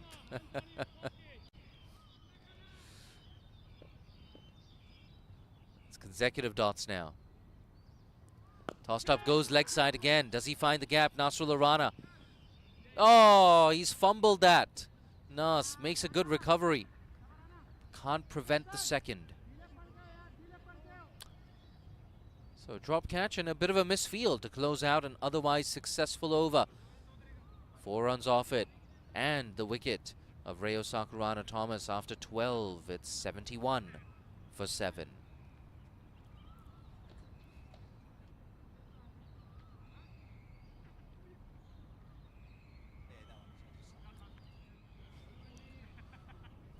Just another look at that stumping. Anas Khan, the left arm spinner, his second wicket. It's a left arm spinner's dream as well, isn't this? Look at that flight and guile. Looped it up, drew him out of his crease. Overbalanced. Sakurano Thomas. That's the end of his day with the bat. Back into the attack, it's Essen. Nudged for a single by Takahashi. Aaron Bush, you're back. Yeah, I'm just dropping back to name drop just to let you know that Ahsan Khan followed me back on Instagram this week, so I'm pretty chuffed with that news. Thought I'd pass that one on. Well, I'm going to brag even more. Oh, Ahsan Khan. You've got millions. He's been following me for a while now. I got to take the small victories. You're miles in front of me. Nazakat last week and Ahsan this week. That's my only claim to fame so far. I'm going to brag more. He followed me before I followed him. Ooh. Fighting words. Here he is around the wicket. Ooh, squared him up. Yeah, a bit of a misfield there at short third. It's running down to the boundary. Will it get there? Yeah, just about. So Atiq Iqbal, yeah, he kicks the turf in disgust there. It's a fortuitous first boundary for Kazuma Kato Stafford. Yeah, good ball from Ahsan Khan around the wicket. Gets that big thick edge, whips out, gets through Atiq. Quick running down, dried out field now, races for 4. Back live, kept low. That one, it was fired in as well. Good comeback from the veteran off spinner. Gets through his overs quickly. Pulled away, bit of a short arm jab into deep mid wicket. It might find the boundary. Yes, it does. He hit it better than I thought. Moves into double figures, does Kato Stafford. That was a lot more convincing. I was about to say before this delivery that Hong Kong seem to be in that mood where they're going to finish this off quickly, but this is a very nice stroke. Crunched it, big open paddock out there, 2 on the boundary, but split the gap for 4. Yeah, this game is not over. Not at all. Intelligent. He's got some ability with the bat, the 16-year-old. He's pushed down the ground for 1. It's a really good over for Japan. 10 runs off it already. 1 ball left. Don't say that often over an Ahsan Khan over. Yeah. Kendall Kadawaki Fleming took him on. He's worked away on the leg side. Oh, good stop. Anshi Rudd. I think he saved a single there, maybe. 11 off the over. And good work in the field here from Anshuman Rath. He's been up and about, cheering on, making some interesting LBW appeals, but that there looking great in the field still. He's ready to get this victory, get the 3rd win in the East Asia Cup for Hong Kong, China. Anas Khan, ball in hand on screen. I think for Japan, it's a matter of just breaking it down into these bite-sized chunks. Can they get through the next 2 overs, even if they pick up 14, 15 runs, by predominantly just knocking around singles? That gives them around 59, 58 to chase in the last 5. And how often have we seen teams do that? Worked away, they're thinking about a second, but Long On does well. Strong throw from the deep, it's just 1. And you don't run on Atiq Iqbal's arm down there on the rope, even with the long boundary. It's a wise decision to keep it to a single, but that's just exactly what you said. The gap was there, push it down to Long On, get the single, keep rotating the strike, get some more runs on the board for Japan. Just taking some time to get his field set perfect. Nazaka, that fine lead, saying, mate, it's perfect, just bowl. Goes big into the leg side again. Nasrullah Rana takes it on the bounce. It's a good little cameo this so far from Kato Stafford. Kato Stafford. It's tough to switch between Japanese and anglicized pronunciations.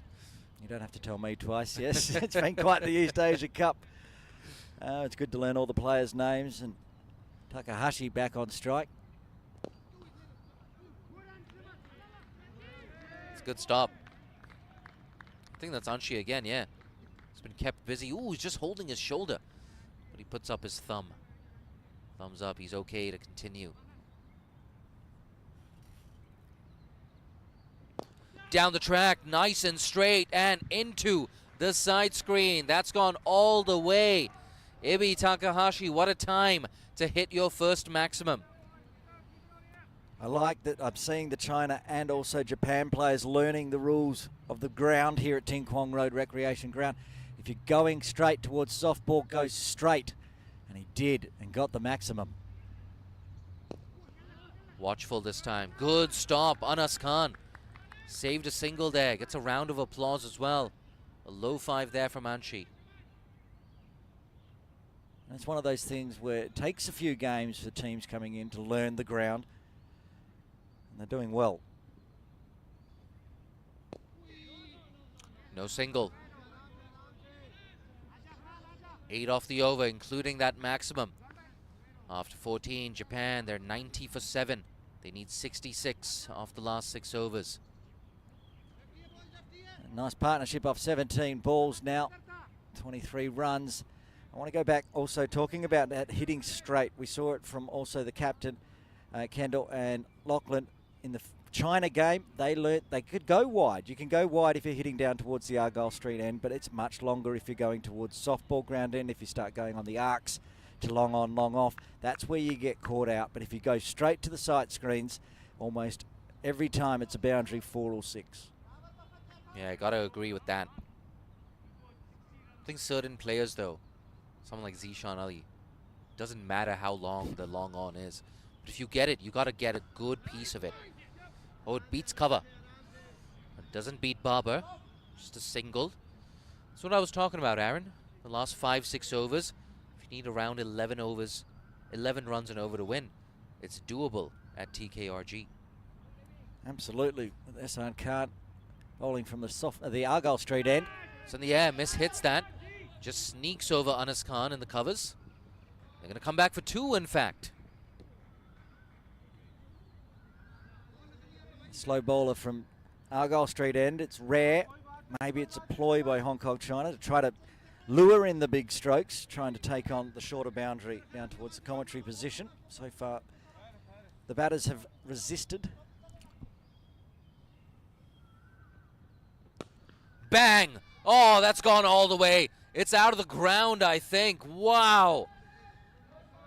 Clutch stuff there from Ibi Takahashi.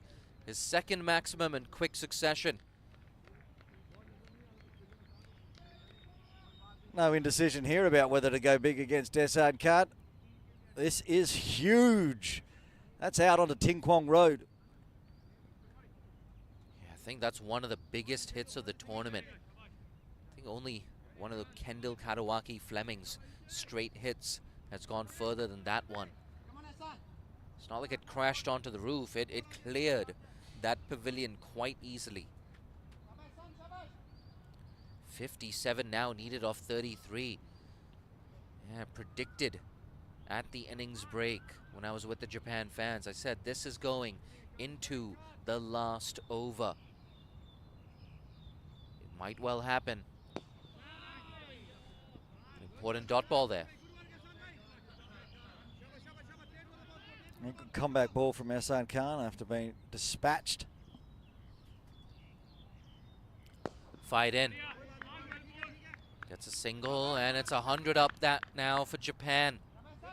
Brilliant partnership of 33 this for the 8th wicket. Ibi Takahashi still there on 25. Kato Stafford still there on 14. The last ball coming up. Fight in. It's a good end to the over for Hong Kong China. Just a single, but still a very, very expensive over. 5 overs left. Japan 101 for 7.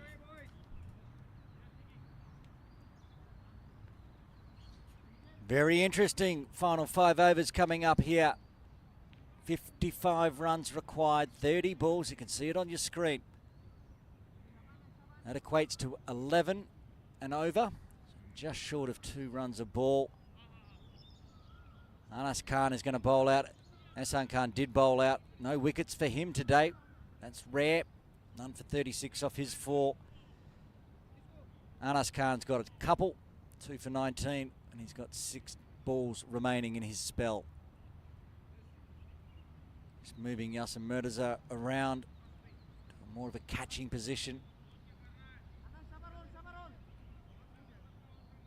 He wants him in right in the exact spot.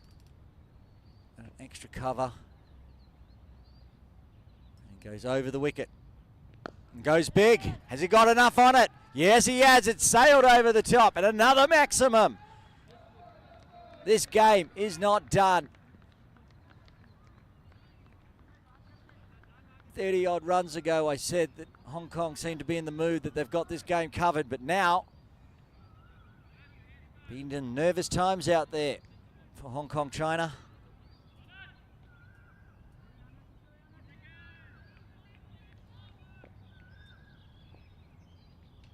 Anas Khan resets, goes big again. Is this one big enough, or is it in the gap, or is it a catch to Ashram and Rudd? It is! What a catch! Gets the 8th wicket, Japan, 107 for 8.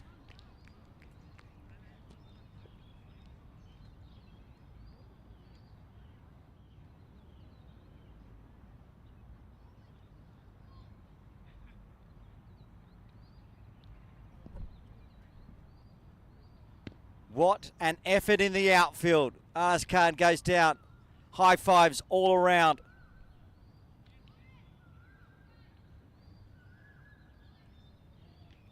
We've seen some great catches today in this game. And that one right up there with them.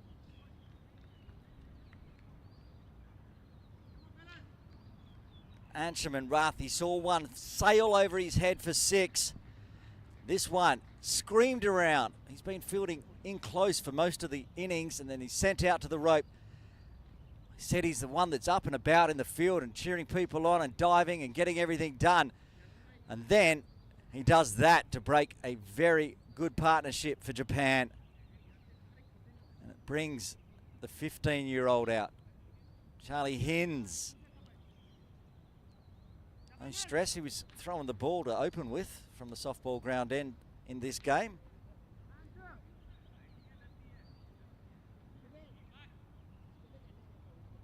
Pretty handy, 3 overs, none for 20. Now he's out there with the bat.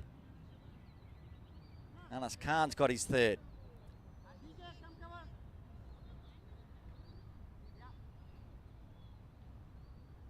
Maybe more fielders. Yasim now moves across onto the leg side. Dhananjay Rao moves into his previous catching position at extra cover. Anch still out under the trees after that big screamer on the ropes. Oh, that one almost skidded through. Well chopped out in the end. He's not happy with himself, but it was a good delivery. Kept it out.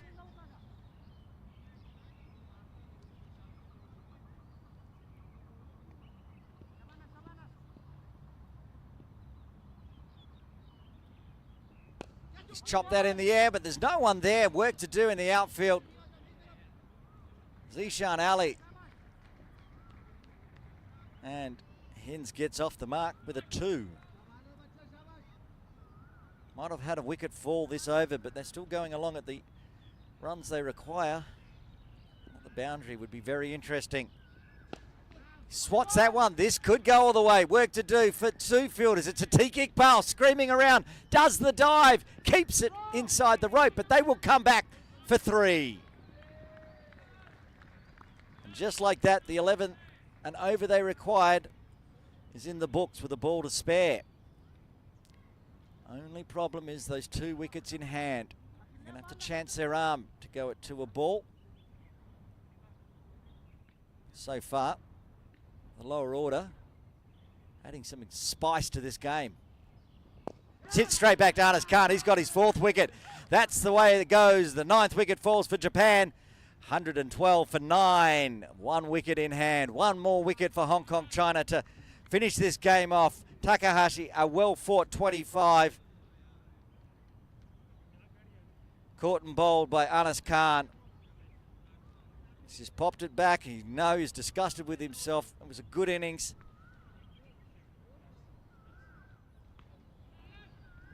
25 off 23 deliveries, including 2 maximums. Really put his team back in it. Now just 1 wicket left.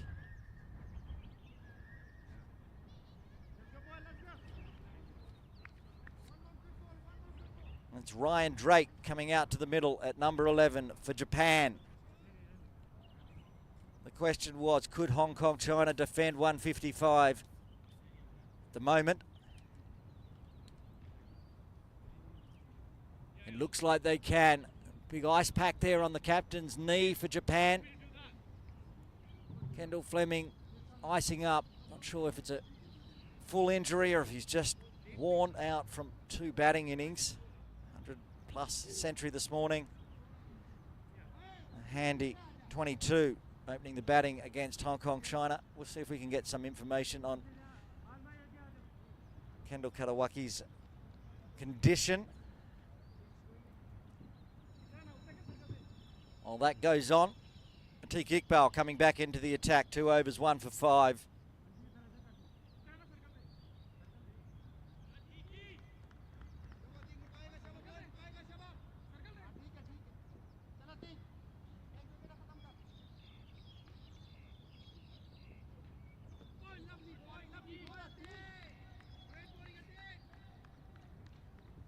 Atiq starts where he finished off.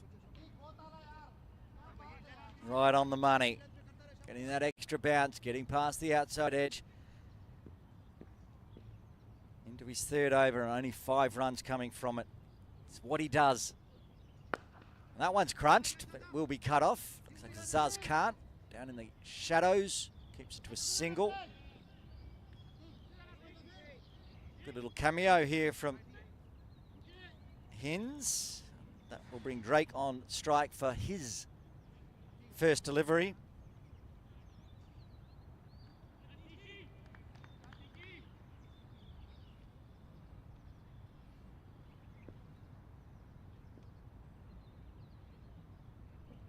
Oh, that one didn't bounce up high. That one skidded on and stayed a little low, but well kept out by Drake.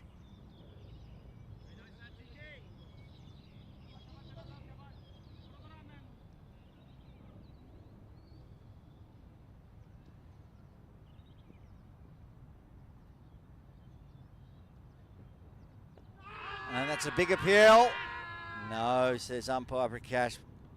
Waves it down. And good decision. See him spinning. Leg stump showing.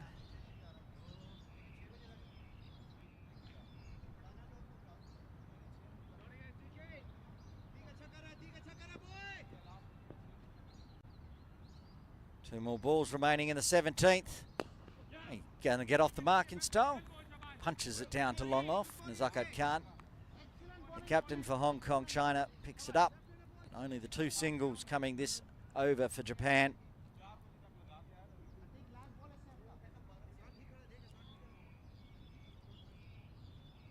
Very chatty Bubba Hyatt down here near our commentary position. He's got a grin on his face.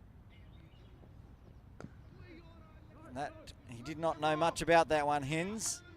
Thought it was going through the leg side. It's chopped down. Rolls out on the offside. Another very tidy over from Atiq Iqbal. 3 overs, 1 for 7. 17 done. Japan 114 for 9.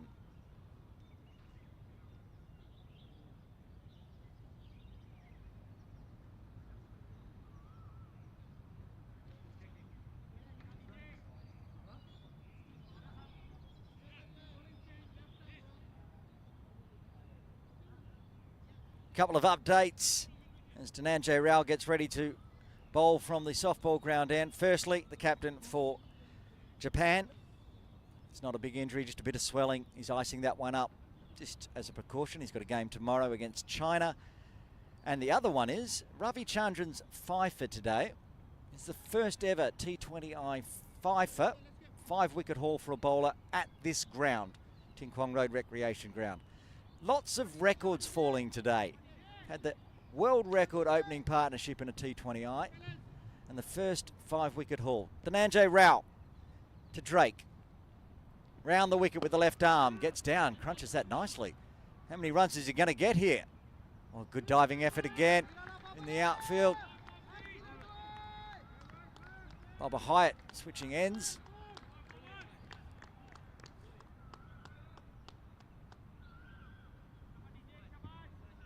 Nice 2 there to Drake. Nanjay 2.1 overs, 1 for 11.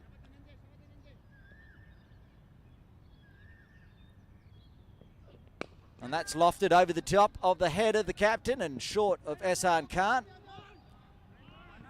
Keeps it to a single. That's through Zishan Ali. Backing up nicely. Make sure there's no overthrows. Jananjay Rao getting the century maker from this morning. Lachlan Yamamoto Lake.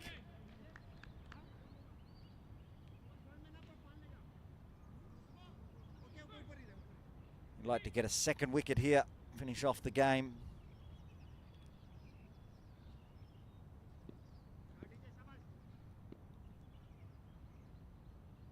He's bowling to Hins. Winds up, crunches it straight to Yasim. Back on the field.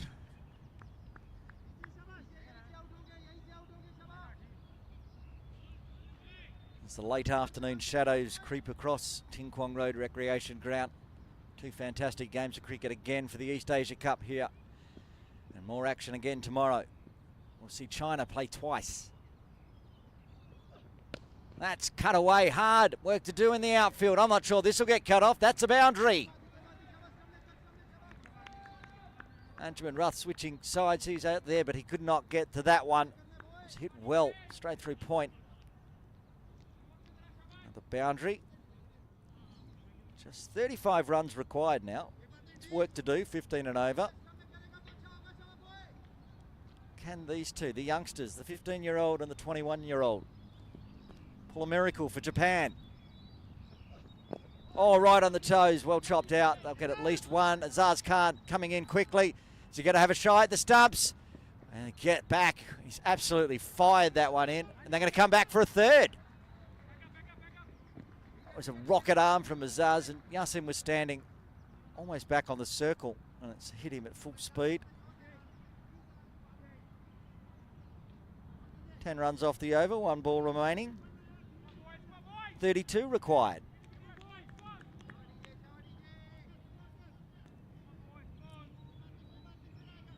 Drake on strike.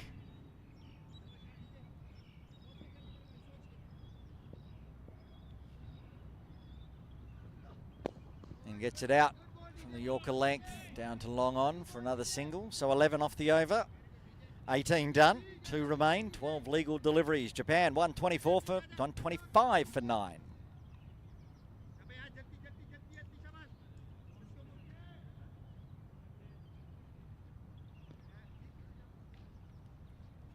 Looks like Atiq Iqbal will be given the nod from the Argyle Street end. The final over from this end, our commentary position. 3 overs, 1 for 7. With 31 runs required off 2. It's a good decision because Atiq Iqbal been very miserly. Runs per over of 2.3. What does Drake do? Does he attack? He's got the short boundary option. Goes straight back over the bowler's head. Shortest boundary on the ground. Atiq Iqbal to Ryan Drake. Goes the slower ball, so it's popped up in the air. 2 running for it. Who's going to get it? No one. It falls in between Anas Khan and Nazakat Khan. Just a single.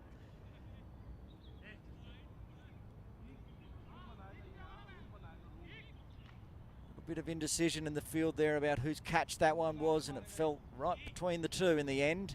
It was a good slower ball from Atiq, forcing the bottom hand.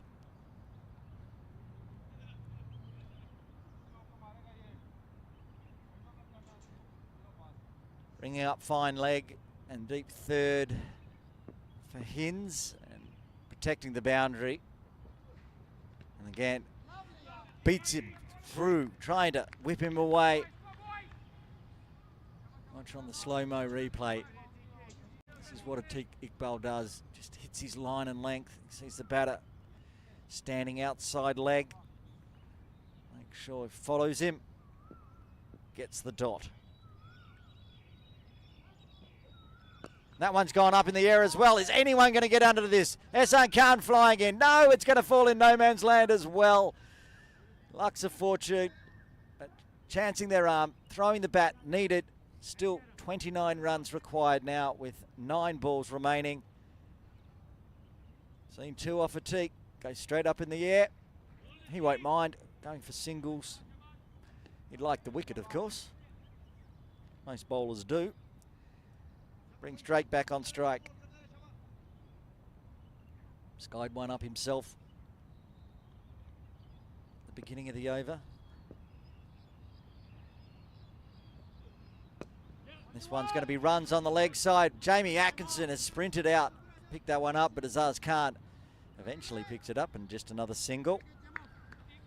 10 balls, 8 balls remaining. 28 runs required.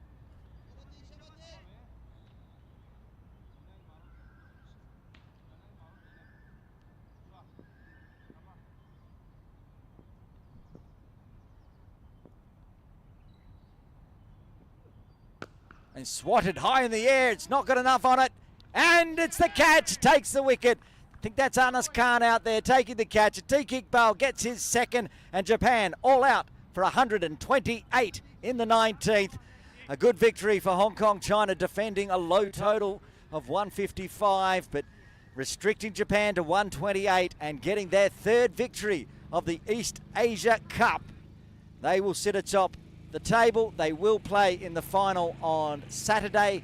It's yet to be decided who will join them in the final from 9 a.m. on Saturday morning. Will it be Japan?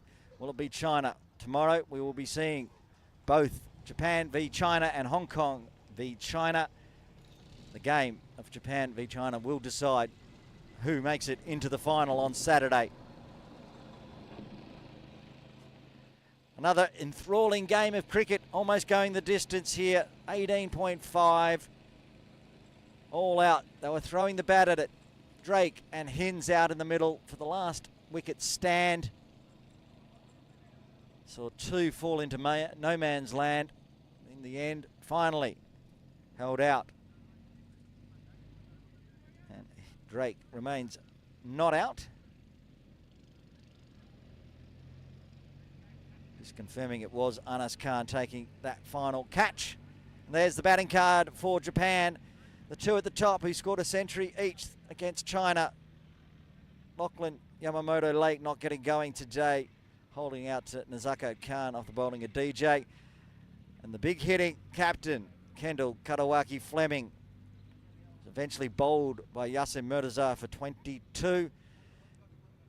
Mio didn't last long. He was out there for 13 balls.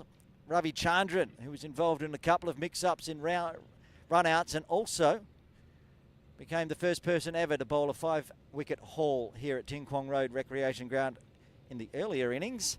He was out LBW. And also of note, Takahashi, that 25 off 23 until he was caught and bowled. It was a good knock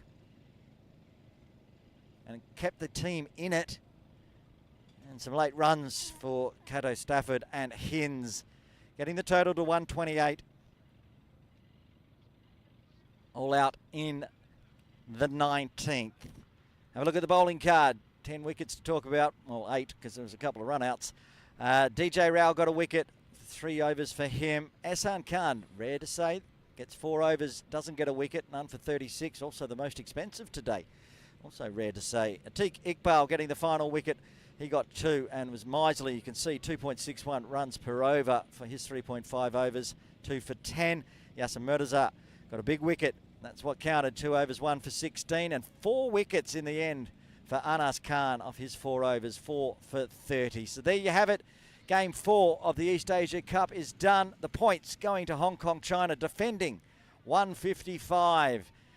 We thought it could be a bit too low at the toss. I talked to Captain Nazako Khan. He said he wanted 180 plus. That's the score that they needed to score against Japan yesterday. And they only put 155. And why did they put 155 on the board? Because of the man that's got the first ever 5-4 wicket haul here at Ting Kwong Road Recreation Ground. Ravichandran, 5 for 22, and ably helped by Suzuki McComb with a 3 for 37. And Sakurane Thomas, 2 for 13, but he also took 3 catches, including an absolute screamer. And that was Hong Kong.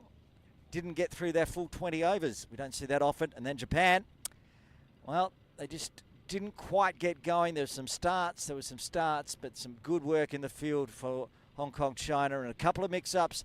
The run-outs really swung the momentum in Hong Kong's way. Got the presentations coming up for player of the match. Jay Dancing-Hani over in the presentation area shortly, but we'll have a look at the games going forward for the East Asia Cup. We've got 2 more games in the round robin before the final on Saturday. So 2 great games here at Ting Kwong Road Recreation Ground. Both will be live on Cricket Hong Kong YouTube and Fancode in India tomorrow. The first game, it's going to be the home side. Hong Kong, China up against China. And pretty convincing winners over China in the first match they played. China will be looking to come out. They did bat their 20 overs against Hong Kong, China in that first match. 48 for 8, so they'll be looking to improve on that one. And also this morning they put on their second best ever score in a T20 international of 78 against Japan. And then tomorrow afternoon, the game that will decide who will be in the final. Will it be China? Will it be Japan? Tune in from 2 p.m. Hong Kong time. That's +8 GMT for that game. And of course, the final coming Saturday. And Jay Dancing-Hani getting in position. We've got the captains coming across, the player of the match off screen. It's a surprise to who it will be.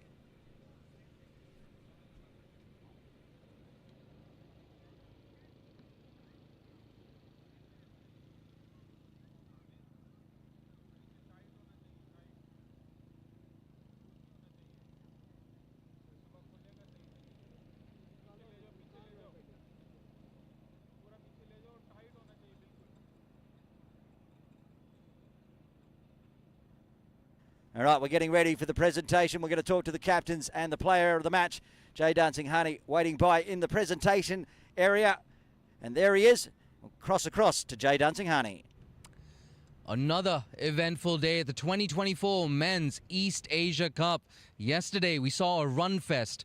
Today, in the afternoon game, 20 wickets have fallen. Hong Kong, China defending a total of 155, bowling out Japan for 128. I'd like to kick off the presentation ceremony by speaking to the captain who finished second, Japan's Kendall Kadawaki Fleming. If you could join me for a few words. Kendall, at the halfway mark, did you feel that 155 was a good target to chase? Definitely chaseable. I was just thinking I would have loved our batting performance yesterday to match up with our bowling performance today, but obviously that's not how cricket works. Obviously we had them 5 for 60 at the 10 over mark, I think 5 for 62. Obviously well on top. There was a really good partnership after that, but I still thought 155 was chaseable if we got off to a good start. Unfortunately we lost 3 wickets in the power play and then didn't quite catch up after that. Yeah, no doubt. And 2 of those first 6 wickets that you lost in the first 10 were to run-outs. Yeah, I mean, it's never easy. I mean, we were trying to regroup after losing myself and Lockie in the power play, and to lose a couple to run-outs is not ideal. Got to credit the Hong Kong fielding. They stayed really calm throughout, and I thought they were really disciplined with the ball. So disappointing to be standing here after a loss. I thought we got ourselves into a position where we could have won the game, and to be honest, I'm getting a little bit sick of standing here saying we were getting ourselves into a good position. The honourable losses don't count for anything when it comes to rankings and wins, but at the end of the day, we're still going to draw positives out of today. I thought a couple of our young players were very impressive, and Sabarish with 5 wickets was awesome. Fantastic. Thank you so much, Kendall. And now I'd like to speak to the winning captain, Hong Kong China's Nazakat Khan. Nazakat, similar question, 155 at the halfway stage. Were you confident about that total? Yeah, ideally, we were still 20 runs short on this wicket, but credit goes to Yasim Bhai and Zishan. They held their nerves and the way they play positive cricket. And I think the message was pretty simple when Simon went in drinks break, that you gotta make sure that we gotta play positive. Doesn't matter that what the result will come up, but just play positive. So it was a very simple plan. I think there was only a small mistake in the power play in the field, but otherwise we saw a fantastic diving catch and some good efforts in the field by the boys. Well, it's lots of positive. Boys are like throwing their body around, so which is a very good thing. So you see, we have dropped few catches myself, yeah. But if you see the other side, Anshuman take that match-winning catch, and Anas, Anas Khan, he was driving for every ball. So the commitment and the energy on the field was very good. And of course, it's been a long international season. We had Canada and Malaysia down here, but Japan as well, giving you a nice workout. Yes, Japan, they have a very decent batting lineup as well. So yeah, it's good to have them here, and looking forward to play them again in East Asia or some other tournaments in Hong Kong. Great, Nazakat. Best of luck for the last 2 days. And now I'd like to introduce our dignitary of the day, who will be presenting the Player of the Match award. Anoop Gidwani, a director on the Cricket Hong Kong China board. If you could please join me up here. And he's got the Player of the Match award, and it could only go to one man, Yasim Murtaza, for his 48 in the first innings.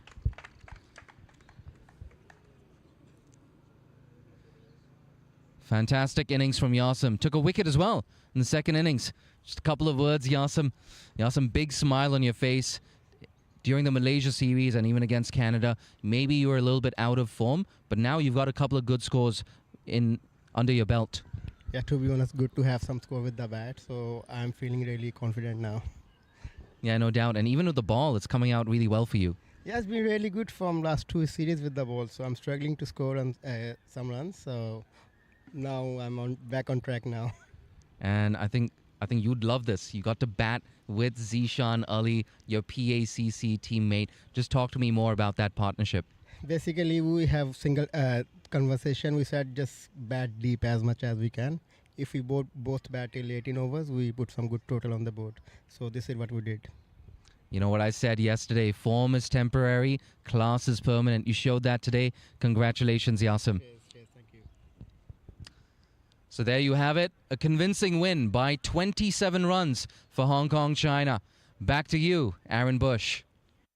Thanks, Jay. And a very deserving player of the match, Yasim Murtaza. Glad to see him back in form, and a good win for Hong Kong China on day 2, Game 4 of the East Asia Cup. Of course, join us tomorrow morning. 2 more big games to finish off the round robin from 9 a.m. Hong Kong China v China, right here at Ting Kwong Road Recreation Ground, live on Cricket Hong Kong YouTube and Fan Code in India. And in the afternoon, that big game between China and Japan, deciding who is going to make the final, which will be on Saturday morning, 9 a.m. Of course, live. You can come down to the ground if you're in Hong Kong. Come down tomorrow, check out some great international action as well. We'll be back live from about 8:25 a.m. tomorrow morning, Hong Kong time. Join us then. Thanks to Jay Dunsinghani in the comms box. Aaron Bush signing off.